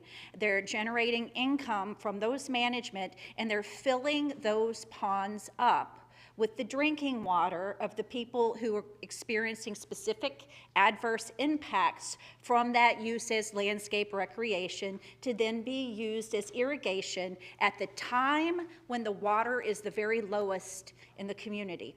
This has been a practice that has flown in under the guise of developments touting the enormous amounts of ag that was given on those permits for those properties that have undergone conversion to another use, when in fact the ag is taking a bad rap. They never used that amount of water. It was back in the day when they used to flood those orange groves. I want to explain for just a moment how getting the purple pipes into this community is the true priority, so that we have a comprehensive way to use alternative water sources, and we pursue grants to get those alternative water sources into Lehigh, because those people are experiencing specific adverse impacts to their domestic self-supply wells, as well as impacts to our public supply that are relying on the sandstone aquifer as the best source. The rest of Florida, 90% of Florida, relies entirely on the Floridan aquifer, which is a lousy source of water.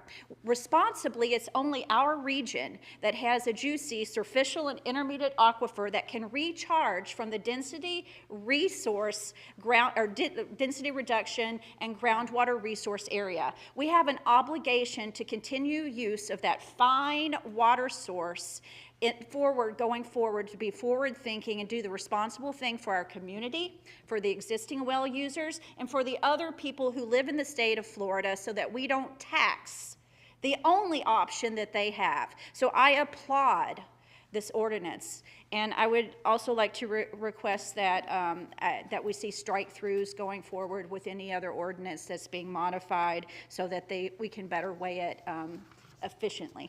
Thank you. Thank you, Ms. Ellis. This time, anyone else wish to speak on item number 1?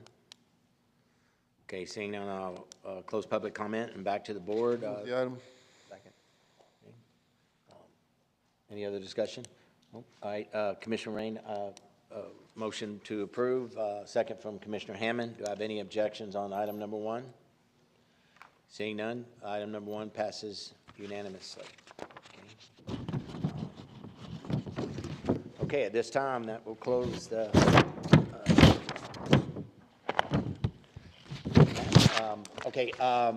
at this time, do we have any walk-ons or carryovers? I see none. There are no walk-ons or carryovers. Commissioner items. Commissioner Pendergrass, do you have commissioner items? Oh, sure. Thank you. So I want to bring up something. Obviously, the House is in session right now, and I'm looking for a lot of good things come out of this year's session.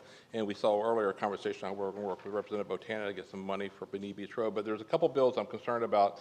I think we need to discuss, either send a resolution against these bills. The first one I'm going to discuss is Senate Bill 1520, which is, I believe, is an invasion of our home rule, the will of the people. It's about creating more government for us, creating an office for the budget manager position, which would create another position under our county charter, which would be a contract employee. I think we have a budget manager here under the Board of County Commissioners. The county manager takes direction from the board. He works for us. His staff works for him. I've had the discussions with Senator Martin about that. I'm not going to go into details about the discussion, but I think it's really important that we preserve our home rule here on local home rule. We have sent a resolution against that. My first motion would be to send a motion regarding Senate Bill 1520 and the House bill accompanying the bill, which would be, have a copy of the bills too, 438, I think, no, there's so many different ones, 1553. That'd be my motion, to send a resolution not supporting the House bills. Mr. County Attorney, would both of those be together? Is that what the motion is, to do both together? Yes, because I believe the reference to, one was to the Senate bill, and then the second reference was to the combatant. Yes, that'd be the same resolution for both bills. It's the same items as a co-sponsor. Senator Mike Giambardo brought up the first bill, and then the sponsoring Senate bill was through Senator Martin, which is Senate Bill 1520. Okay, do I have a second? I have a second from Commissioner Pendergrass. Do I need public comment on this at this time?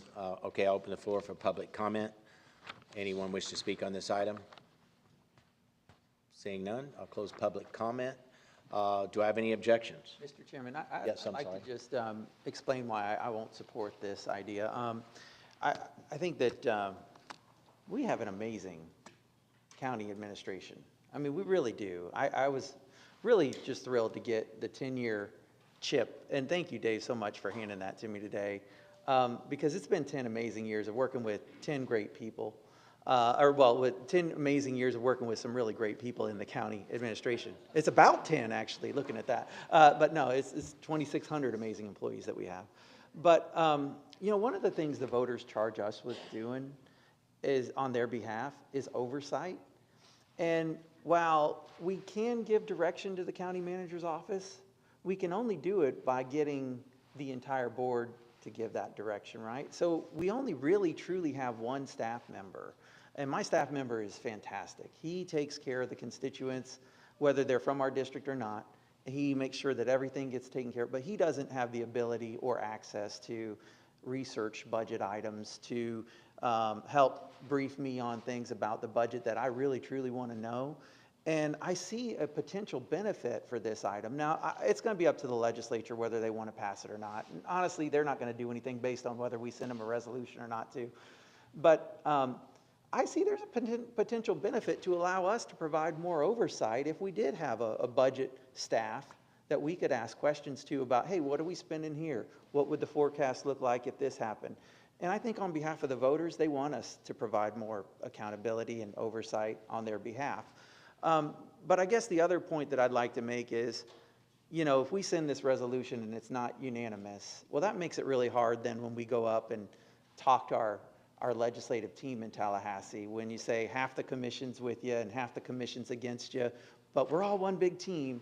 You know, I kind of miss the days when we really were all one big team, fighting for the area, trying to get, you know, the place rebuilt after Hurricane Ian, trying to get money to clean up the water after algae crises. And I don't feel like we're accomplishing that by passing this resolution. So I would ask, if it's not a unanimous resolution, that we then don't pass it and don't forward it on to the legislature. And that's my 2 cents. Thank you, Commissioner Hammond. So I first learned about this bill passing Senator Martin on the street, and I was going to the conversation part of it then. So he asked me, he goes, what do you think about if I co-sponsor a bill that State Representative Giambardo was bringing forward about making a budget manager? And that's, we have a budget manager now. That's the, you know, Pete Wynn works for Dave Harner. Then we can hire or fire Dave Harner based upon, we give direction to them, not individually as a board, but as a board we do that. That's what I was elected to do under the county charter. His comments were, I don't really know how county government works. I'm just doing it because I was asked to. And I will say, in fairness, he did say that Commissioner Wayne and Commissioner Hammond were in support of this. And I was like, okay, well, we haven't discussed it public. I don't know where everybody's at on this, so I'm against it. And also the second phase of it, which brings into, could put the clerk of court then part of our budget process. And that was concerned about that, which we haven't had any discussion. So I think it's really important to keep everything transparent, that we discuss this, and if there's support of the resolution, if there's not support of the resolution, that's the will of the board. I currently like the process now under the county charter. The county manager works for us. He's our employee. If he or she, the staff, does not give us something, we ask for something, we can take action as a board on that. Individually, with the county budget, even this, the way this is proposed, if the budget manager worked directly for the board, we could not still give direction individually. We can only still do it as a board. So that was my concern about it. And also it added cost because we'd be hiring another person to the Board of County Commissioners, a contract employee. So. All right, thank you for your. Can I ask you a question? What did I procure from? What was I procured from? You'd mentioned me in your opening comments. So Senator Martin, when I spoke to him on the sidewalk in front of our building, he brought this up and he said, oh, well, I've already talked to your colleague, Commissioner Wayne, and Commissioner Hammond is okay with this. And I said, it's the first I've heard of it. I'm not aware of it, Senator. So thank you for bringing it to my attention.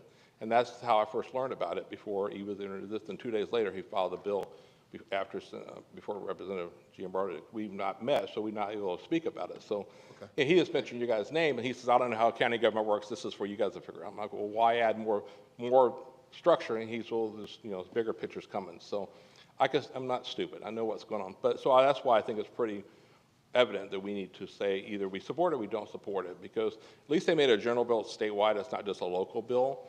And I get that, but I think Florida Association of Counties and other entities will be coming out against this because of that. Because the way it is right now, the county manager works for us. That's the way that people elected to do it in 1986. They kind of charted for government.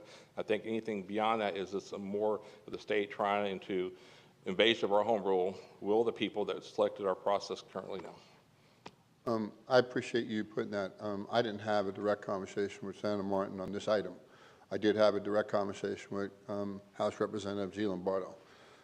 This, in his opinion, and I sat down with Mike on 2 different occasions after they sent the letter to us, where 4 members obviously wanted to have additional oversight into it. There seems to be an issue we continue to have there. To me, this is just another indication that we have some issues they have. I've been very open to have Kevin Carnes help us in this particular situation. He's our controller.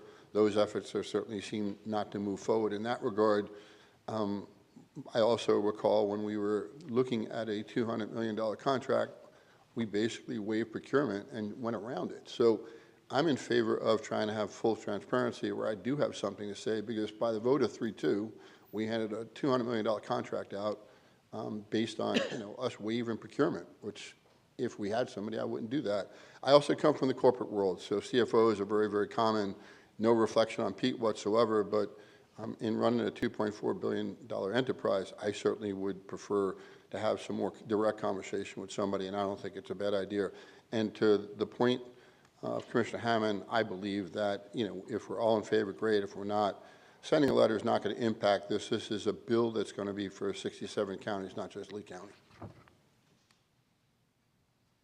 And if I may just clear one Yes, more thing Ms. up too, because the way it was presented, it kind of sounds like something secretive was going on. But I just wanted to say, yeah, I did. I absolutely had a conversation with Jonathan Martin. He's our state senator. I've got great relationships with our state senators and our House members, because that's my job, is to really help win money for the people of Lee County, when especially we need to clean up from the 3rd costliest hurricane in the history of the United States of America. So hope that's not seen as something weird, that I would have a relationship with our state senator. And when he would bring this idea up to me about having more oversight and accountability, I think I've already shared. I think I do have thoughts that we have one staff member. That's the staff that we have. There are a lot of things that I'd love to research. Some things that I don't necessarily want to have to come all the way to the board, because maybe you just want to ask a question about an idea and brainstorm, and maybe to yourself you prove that, that's not an idea I want to bring forward. But if you were to have to bring it, get everybody's approval, hey, can we just look into this? I mean, then the media will start going, things will start going, and it's just like, I would love to just have more research staff. And so, look, we don't need to discuss the merits of the thing anymore. I'm just saying, yeah, when I had a conversation with our state senator, and he's like, hey, I'm thinking about running this bill. What are your thoughts? I said, I'm always for more oversight and accountability. It has nothing to do with, it's about our staff, because they're literally the best in the state. They're top notch. This is more about just, again, where my principles lie. That's it. Understood. All right. Commissioner Sandeli, go ahead. Interesting discussion, as always, and stuff like that. First of all, I was before, we went through a lot of issues with the hurricane and so on and so forth. And Pete, you and your staff, I want to congratulate you. There was a lot of angst, a lot of questions that I had. Is this all going to actually work out? And I think we're starting to see the benefit of your efforts as we start getting the reimbursements and things fall into place. So congratulations, staff, and I think that's kudos to them. I find the discussions interesting when we talk about saving money, which came up in this discussion here, but yet then we turn around, we talk about there's a disconnect there. The third thing is, I've worked with some great teams in my life. We had different opinions and so on and so forth. I think we've seen over this past year some bifurcation in the team, between the state, and between the local government. And that gives me angst because the more we can differ in opinion, but I think collectively we need to act as one. So, my comments. Okay, Commissioner Sandeli, thank you. At this, I also have a comment, if I may, about it. I agree with many things you're saying, Commissioner Hammond and Commissioner Rain. I do. I understand that oversight is very important, but I also believe that we have a system in place that has been there a long time. I know probably one of my weaknesses is finances. I've been fortunate enough to have people that have done that for me over the years. So I ask a lot of questions. I ask a lot of questions to staff, to Pete, about finances and how we do and why we do. So I see it being sufficient in the way it operates. And my concern, and no disrespect to anyone on this board, is that I've said it from day one, and I just can never vote that way, is that I believe in not making bigger government. And I'm not saying that one position would necessarily make bigger government, but it's just something that I just could never do. I believe we have a system that works. I think it's worked for a long time. So that's where I run into trouble with those type of things, especially since the fact that I didn't have a conversation. I didn't see this, coming. So it's like kind of blindsided in a way. So for me, I agree that we want to speak with one voice, but it is our voice. It's the county commissioner's voice. And that's my concern, is I've noticed lately that everyone is throwing everything at us, at a system that seems to have worked for a long, long time, that I'm happy with. So at this time, County Attorney, at this time we call a vote here, right? Yeah. There's one follow-up. Yes, please. So I'm sorry I had to bring this up. I think it's really important. And Commissioner Hammond, like you said, I'd like to get back to where we used to be. That's great, and I think we need to look at the motivation of why we're having to talk about this in the first place. I'm sorry that some of the representatives or people in the state is not happy with what happened last year at EOC, or somebody, their friends didn't get the procurement, the contract or something. I get that. But I'm looking at the bigger picture of what we're here for, and that's to provide services and provide services to Lee County residents, and not to create a revenge type of government. And that's what I think is what's happening right now, and I think we need to move forward beyond that. But I remember last few months ago, I heard the comment, how's that letter going to work out for you the last time? Well, I think the letter last time worked out pretty good for the Board of County Commissioners of Lee County protecting our home rule charter. So I think it's really important that we send a message along with other 67 counties that will be doing the same thing, 66 counties, that we do not support the state dictating to tell us when we should hire somebody to do our budget, because they're upset with over one contract, over a bridge or whatever it may be, a personal contract. And that's what I think that how we get beyond that is standing up, doing what we were elected to do here in Lee County for all the residents, not just one group of people, though. Okay. Any further comment? Commissioner Greenwell, you had brought up, and you were asked, I believe, when you presented our items to the local delegation about a workshop with the local delegation. You were asked to do that, and I believe on the record you said yes. Yes. There's an issue we have, and we're going to need to address this. And there's a frequent flyer, and one of my items is Tallahassee, obviously, to try to go up there. But I would be remiss if I didn't indicate in all the times I went to Tallahassee, this item wasn't brought up. There's certainly a disconnect with more than one and more than two members of our local delegation. We somehow have to get back to the center in working with them. They're an important body. I'm not in favor of any bigger government. There's many ways to do this in a cost-efficient way. In the same token, you know, I want to make sure we have an excellent working relationship. We have a long recovery to go forward with. And listen, I'm bringing this up because A, I don't want to put my name to a letter to further antagonize them. And B, I certainly, of the members on this commission, have gone to Tallahassee an awful lot, and I would be remiss if I didn't say there wasn't a conversation I didn't have up there where this wasn't reminded by a House member.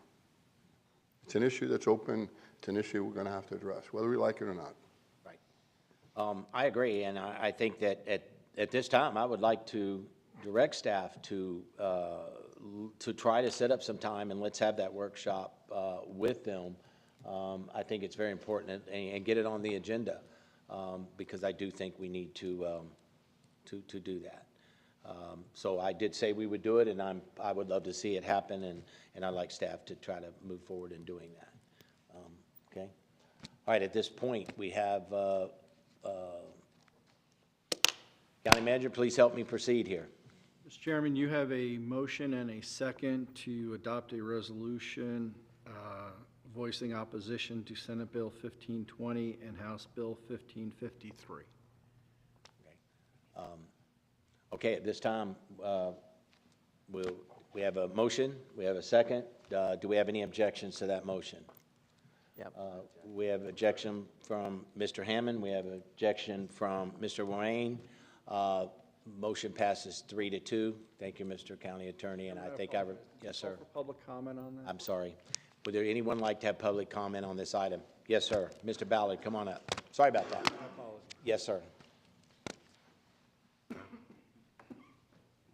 It is on this item, but it's on 4 or 5 other items too. It seems to me that our legislative delegation, and I spoke at both times, it seems to me like they're going out of their way to create more issues in this county for you 5 guys than's necessary. House Representative Botana, he's doing some things with the fire service that, number one, if you read Florida statute, it's not even legal. I spoke with Mike numerous times about the countywide or replacing countywide election process to single-member districts. And now this other item is up. So my comment is, I don't think that our state legislators are doing our community a favor by doing these. And if they want to do some of this, it ought to always go to referendum and let the people decide what they want.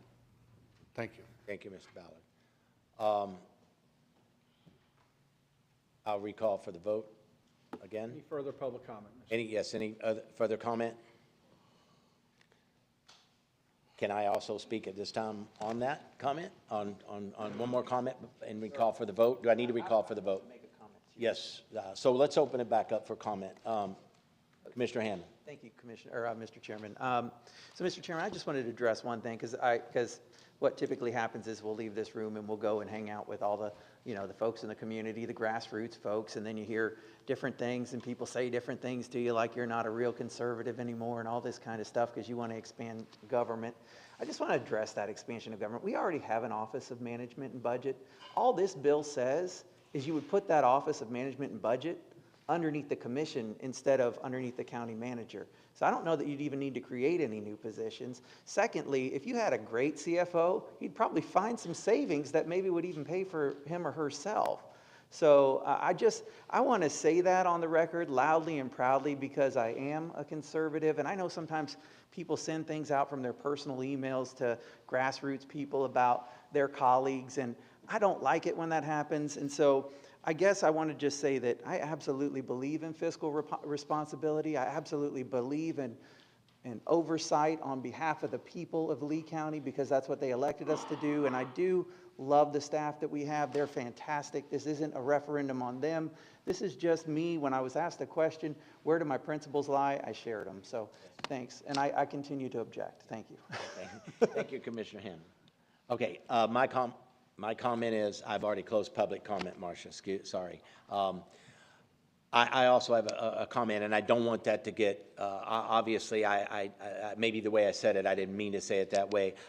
It's my personal belief is that the way I deal with it is I look at it as I look at it, if I voted that way, that's bigger government for me. I understand that, and I don't mean it to sound that way to any other commissioner here, even though it sounds that way. That's not what I'm saying. I know we're all conservative up here. I know we all have the public interest in mind. I think we all care about our constituents. We all want to save money. We want to do everything we can to run a good government.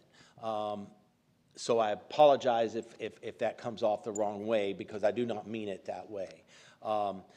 But as I vote, I want people to understand why I vote a certain way, so I made that comment. But I will say, I do stand behind my principles, and I just can't waver from those. So at this time, we have a motion to move this item forward. Chairman? Yes, sir. I have one final comment. Yes, sir. Since you brought it up, listen, I appreciate everyone's comments. The last time we had this discussion, it was bigger government, and their solutions every time you want to do it. As someone that has balanced 18 budgets, I've certainly been at this a long time, and I think you all respect my ability to do that. One, single members, you can certainly not have any additional cost. I wasn't in favor of the mayor form of government, but single member, we all could just follow our district, and you don't have any additional cost whatsoever. We just run at our district, and that's it. Eliminate that. Secondarily, you could have Pete report directly to us by a vote and not have any additional cost. You know, what my bigger issue on both items is that we have a disconnect with the legislator. And I'm sharing with you, having gone up to Tallahassee 31 days last year and expect to do something similar. It was just a conversation piece I had with many people in the delegation, and it happened often. We need to fix that problem whatsoever. I'm not saying it does or doesn't, but I don't like having relationships where I'm a frequent flyer and it's always brought up on something that I don't have an answer to. I can't say anything other than, I think you're wrong, but in the same token, I don't necessarily fight with bigger government or government have more authority than me. And at the moment, we are in the position we are from a cash flow point of view because the state stepped up and gave us a $115 million loan to obviously enable us to pay back our line of credit. Without their assistance, we wouldn't have that. And there's just been so many indications from bridges to roads. We want to continue to do that. This recovery has been my focus. This recovery is all I focus. And I'm not saying either and everyone up here doesn't have that focus. But I asked you all for the responsibility, and I believe I lived up to the responsibility going to Tallahassee, and will do so again by going up there and advocating as loudly as I can to make sure we get as much money as humanly possible. So again, we're all conservative people, but I wanted it noted on the record that I'm not looking to expand our government at all, and I appreciate your comments, Mr. Chair, but I've done this for a long time and certainly understand a budget as well as anybody. So regarding the delegation, I think that we're going to get through this. Obviously, the delegation is going to do the right thing for our area, for the residents of Lee County as we recover and we'll continue to recover. I think the leadership from the state, not just a few House members, has shown that the last 6 months what's happening, and that's probably why you had like a lack of quorum the last time they tried to have a meeting. So I don't think it's the whole delegation. I think it's just, I think we need to try to mend some of those bridges with some of those representatives, and I look forward to doing that in the future, and hopefully the workshop can get some out. And, you know, unfortunately, we're under sunshine. They're not. Obviously, we heard that from their conversation today. They're out there talking, and they're, you know, so putting things together already. So unfortunately, they're not under sunshine, and that's how we come up with things like this happening. On the next item will be the same thing we'll discuss too. But again, thank you. I think we'll look forward to working with the state, and I'm sure they'll do the right thing for the Lee County residents in the future. I agree with your comments. Okay, we're going to vote again. We have a motion from Commissioner Pendergrass. We have a second from Commissioner Sandelli. Do we have any objections? We have objection from Commissioner Rain. We have a Commissioner Hammond objects. Item passes 3-2. I vote yes, so items 3-2. Chairman, I had one more. Mr. Pendergrass, you have a second item. Yeah, the second bill was Senate Bill 438, relates to term limits of county commissioners, which we totally support here. So the bill outlines basically be a term no longer than 8 consecutive years for county commissioners, be a state bill. We currently have term limits here in Lee County, and myself, Commissioner Hammond. Commissioner Hammond made that motion in 2013. I'll second it. We have term limits of 12 years. And what I see here, again, this bill is not because the state brought it forward, because what it does, there's some counties that don't have term limits, but we did the right thing here at the will of the people. We put it on the ballot. The people of Lee County accepted that. But currently, if this bill passed with 8-year term limits, currently the way that our current bill we took effect 2014, it actually would increase mine and Commissioner Hammond's term longer, because it would go into effect 2026, which would put us out to 2034. Currently, we're termed out in 2030. So again, this is an invasion of the state trying to come into our local home rules and telling us what to do. I think it's really important that we send the message back. We already have term limits. If the county individually wants to do term limits like we did, which is the right thing to do, they should do that. And maybe also add the constitutional to also make it a larger group. Now, I understand when I talked to them before and I talked to state leadership, they're concerned with the Sheriff's Association and other groups that obviously oppose that. That's why the constitutional is what I included. But I think for the counties, for the Florida Association of Counties and the other groups that come out and oppose this, that's what we should do, is send a letter, a resolution not supporting Senate Bill 438 term limits on county commissioners, because we already have term limits in Lee County. Do we have a second? Second. A second from Commissioner Sandelli. At this time, would open the floor to public comment. Seeing no public comment, back to the board. Any discussion with the board? This is why, Mr. Chairman, thank you for the opportunity. This is why in my comments earlier I said if we could all 5 get behind one, I'm with sending it. This is one I can get behind for the reasons Commissioner Pendergrass mentioned, that in 2014 we worked very hard to get a charter review amendment on the ballot. The voters spoke. They wanted the 12-year term limits here. There are other counties around the state where voters have spoken and enacted those term limits as well. It's a home rule issue. It's a charter issue, and I don't think this is one where the state is going to fix that one with this bill. So I think, I like what we've done here in Lee County. Mr. Hammond? I agree with everything that you all did and appreciate that. I also like the fact that there's not a local member sponsoring this bill. Correct, not a local member sponsoring it. Yeah. All right, thank you. Any further comment from the board? Okay, so we have a motion from Mr. Pendergrass. We have a second from Commissioner Sandelli. Do we have any objections? No objection. This item moves forward 5-0. Approved 5-0. Okay. Any other items, Commissioner Pendergrass? No. Commissioner Rain, you have a commissioner item. I have 2. Red Point, Redfish Point. Obviously, we had a great meeting this morning. We talked about several acquisitions in 2020. And I think it's really important that we continue to do that. Traffic congestion is something we all deal with. Redfish Point, I'd love staff to be able to look at this from a 2020 application, and for a multitude of reasons. One, we talked about traffic, and I can tell you, living in that district and coming up Pelican on a daily basis, there are 48 roofs that actually had roof damage, but more importantly, had most of the furniture damaged because of floods. I can't emphasize the mangroves in that area and how important they are to make sure they do everything in their power to do what's necessary, not only to help with what could have been even a worse storm because of all the mangroves, and they did exactly what they were supposed to. They also enable people in that area to actually have lower flood insurance because of the mangroves. By developing that property, not only are you going to, I don't even know where you'd put the traffic. It's a sensitive piece of area. It's a great destination. It certainly is that way.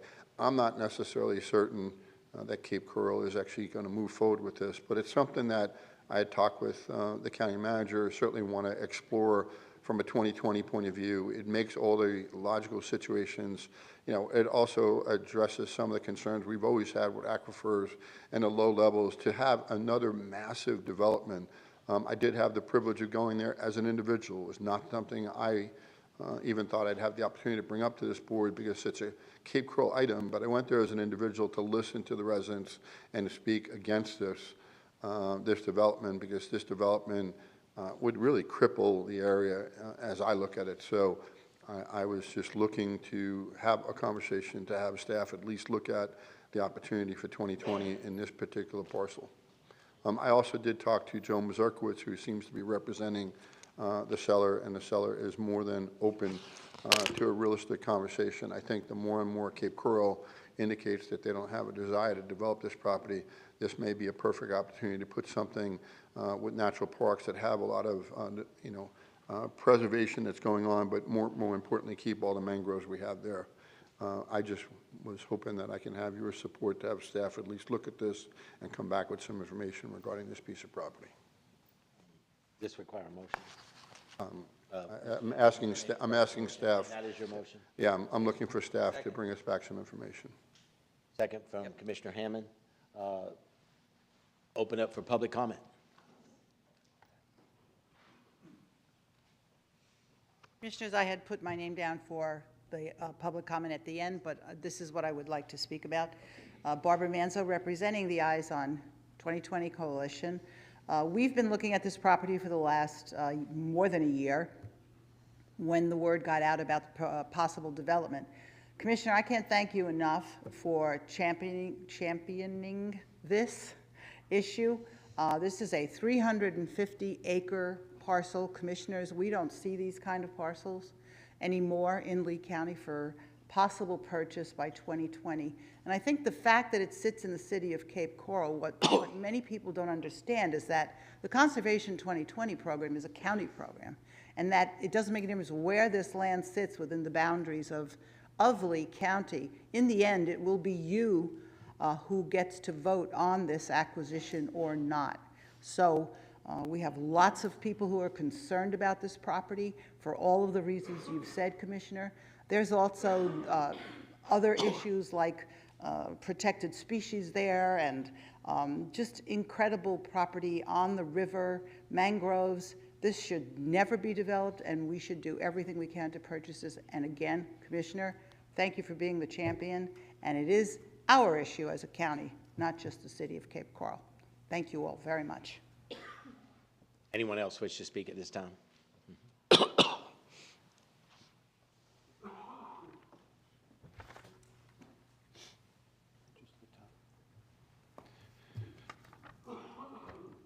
Good afternoon, Commissioners. My name is Paul Benasia. I reside on Pelican Boulevard, just north of Rotary Park in Cape Coral. I strongly oppose the proposed Redfish Point development on 350 acres south of wetlands, Rotary Park. I am one of the founding homeowners of Protect Our Wetlands in Cape Coral, a grassroots effort of concerned citizens in Cape Coral opposed to wetlands loss. The landowners want to sell the property to a developer. The seller's plan envisions a 16-story, 300-room hotel, 15 multi-story residential units totaling 800 units. Within less than 1 mile of Rotary Park, my house is one of 4,200 residents. The proposed development poses a threat, diminishing the protective wetlands' ability to limit storm surge and reduce flooding. Having experienced flooding during Hurricane Ian, where we faced 8 feet of storm surge, the floodwaters reached 2 to 3 feet above grade. I am concerned. My older home endured 20 inches of storm surge and suffered $130,000 in damages. Without the wetlands, my damages and those of my neighbors would have been much higher. Considering the potential risks and damages, I question whether the increase in tax revenues from 800 new homes is worth jeopardizing the well-being of the existing 4,200 residents. I am also a regular visitor to Rotary Park and a 7-year volunteer. A significant part of the park comprises tidally influenced wetlands. The proposed entrance road by the landowners would divide the park, disrupting tidal influences on the northern half and alternating the park's hydrology, affecting its flora and fauna. I wish to preserve the park's current state for ongoing enjoyment of Cape Coral and Lee County residents.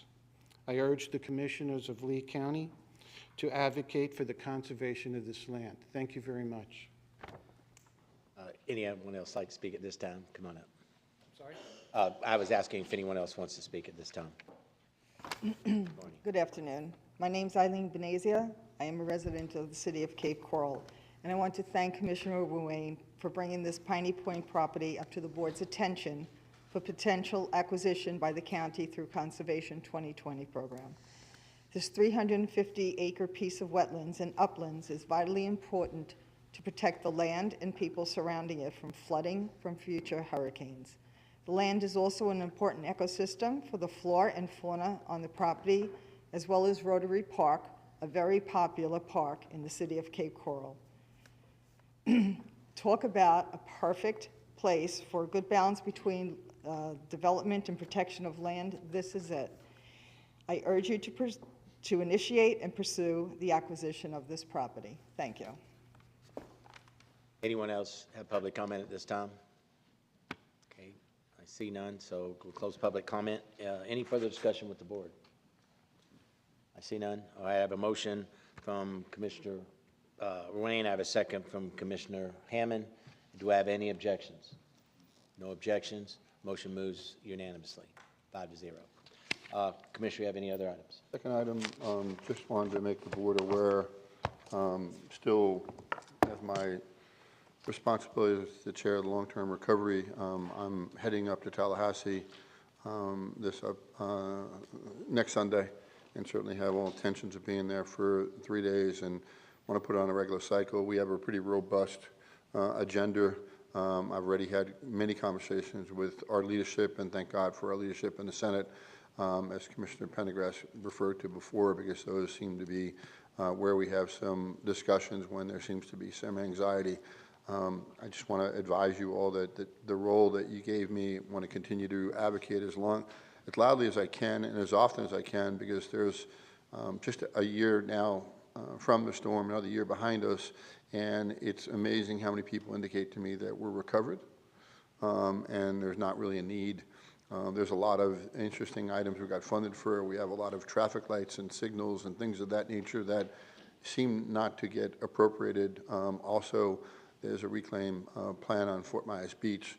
I've had several conversations with Senator Albritton about the dollars necessary as far as that's concerned. There's a revenue replacement item that certainly looks like it's going to be deferred, and that seems to be where leadership is at the moment. At some point in time, I'd love to see that actually pursued as a grant, but really just wanted to advise the board in the role that you all gave me.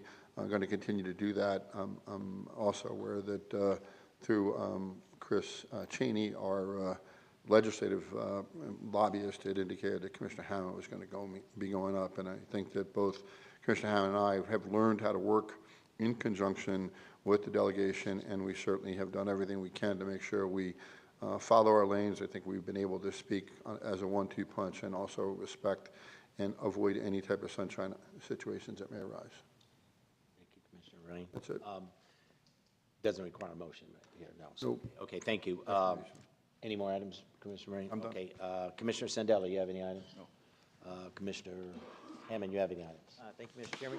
Just again, notification, no motion or direction, just looking forward to going up to Tallahassee. I like to visit them at least one point during the session to remind them of back home and all the things that we have on our agenda and check on them. So appreciate all the help that we've gotten from the team there and our lobbyist as well to try and coordinate that trip. Thank you.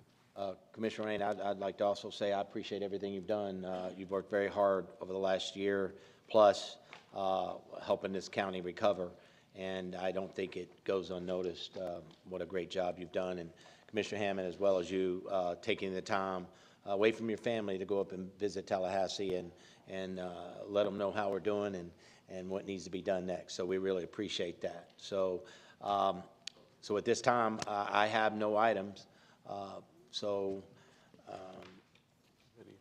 Committee appointments at this time. Mr. Pendergrass, you have any appointments? Yes, I have a new appointment of Wendy Galt for the Tanglewood Improvement District. I have a new appointment of Dan Marino, not the football player, but Dan Marino Tanglewood Improvement Union, and a new one for Jennifer Spapin of the LPA, and also reappointment of Ryan Lynn for the Villa Palm Street Lighting Unit. Second.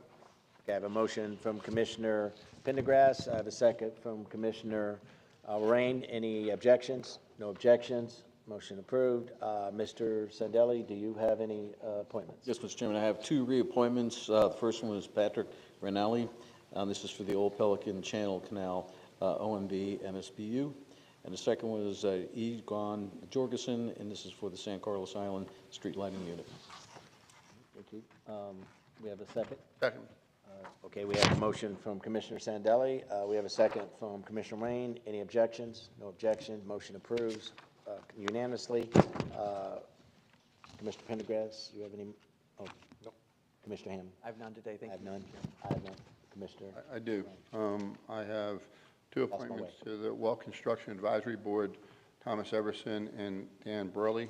And then I have two to the Local Planning Agency, Henry Zumber and Don Schrotenboer. Second. Okay, we have a motion from Commissioner Rain. I have a second from Commissioner Hammond. Any objections? No objections. Motion passes unanimously. Okay. That concludes our committee appointments. County Manager, Mr. Harner, do you have any county manager items? Thank you, Mr. Chair. We have one item regarding WERDA and U.S. Army Corps of Engineer easements, and I'd like to ask Mr. Salyer to present the item. Thank you, Mr. County Manager. Commissioners, this is a federal legislative item that has been brought to our attention by a Natural Resources Department. For federal participation in beach renourishment projects, the United States Army Corps of Engineers is now requiring project sponsors to secure perpetual easements for construction and public use of the properties that impact the projects. This is often in contravention of the project cooperative agreements that we have in place already for these projects. And so we are looking to do a couple of things. One is advocate for a policy rider to be attached to one of the appropriations measures that has to move quickly here in Congress to keep government open, asking the Corps or directing the Corps to go back to the old policy interpretation that doesn't require that kind of easement language. And then the second step would be a longer-term fix, which would be to incorporate the same kind of measure in WERDA reauthorization. So today, all we're really asking, though, is for you to authorize either the board chair or the county manager to sign on to a letter that the Florida Shore and Beach Preservation Association is drafting, asking for this policy rider as part of the appropriation process to keep the Corps focused on the policy interpretation that they've used for the last 20 years on these projects. I'll make that motion, Mr. Chairman, to give that direction for either you or the county manager to sign it as well. Okay. We have a motion from Commissioner Hammond. We have a second. Second, Commissioner Sandelli. At this time, do we have any public comment on this item? Okay, seeing none. We have any objections? No objections? Motion passed unanimously, 4-0. Mr. County Attorney, do you have any items? No, sir. Thank you. Okay, that concludes county attorney items. Moving on to public presentation and matters by citizens. I have some comment cards here. Elaine, I'm not sure. Elaine Bananica? Is there an Elaine? Probably got hungry and left. Yeah. Yeah, I think she just spoke previously. Okay, so okay, sorry. That's what had marked that. Marcia Ellis. She spoke as well. Okay. Last one for that would be William Joe Schottenmiller. He spoke as well. Okay. So at this time, anyone else like to speak at public comment? Okay, maybe it got shuffled through somehow. Please come on up and introduce your name, please. Hi, my name's Chris Nard. I'm CEO of a business called Fortify Financial. Fortify Financial is a PACE lender, and for those of you that may not know, a PACE lender operates largely in Florida, and they are only allowed to make home improvement loans, and they can only make home improvement loans on three things in Florida: hurricane hardening, water conservation, and energy efficiency. So when Fortify operated in Lee County, we operate in a lot of Florida, but when we operated in Lee County, 85% of what we did was hurricane hardening. And what that looks like is roof repair and replacement, impact windows and doors, and we've just started to do some seawalls, although I don't think we've done any seawalls in Lee County. So in Lee County has a dispute now with the Florida PACE Funding Agency over the language in a thing called a judicial bond validation. Well, I'm here because of that dispute. What the dispute has caused is us to stop lending in Lee County. And there are 285 residents of Lee County that have commitments for financing. 129 of those commitments were canceled. We had to put them on hold because the county entered the litigation. Those people are in some phase of either having been approved or having their impact windows done or their roof redone. Those people don't have any other financing options. One of the key features of PACE is the state has us look at the property taxes and the mortgage to see if they're current. So we don't look at their FICO score. So it's a fair form of financing for people that have had some economic issues in the past. These people in Lee County, the 129, they've got an average FICO score of about 638, and the financing rate on those assessments was 9.5%.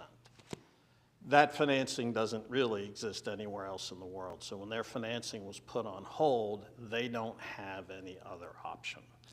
And then there's 156 people who think they're going to pay through their property taxes but aren't going to be able to because they weren't put on the tax roll. I understand the dispute between Lee County and the FPFA over the judicial validation. I just like to propose some way to handle these 285 homeowners and the needs they have for this hurricane hardening investment without you giving up whatever rights you have under the lawsuit. I've got a proposal for that. I'm willing to talk about that at any time. Again, these people are not building marble bathrooms. They're putting on new roofs or impact-resistant windows and doors. And if they can't finance it this way, they have no other options. Thank you for your comment. I appreciate it. Thanks, everybody. Anyone else at this time wish to speak? Yes, please come on up.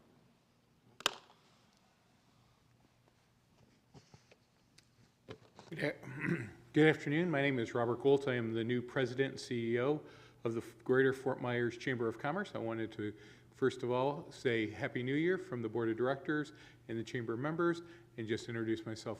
Thank you very much for your time. Welcome aboard. Welcome, Robert.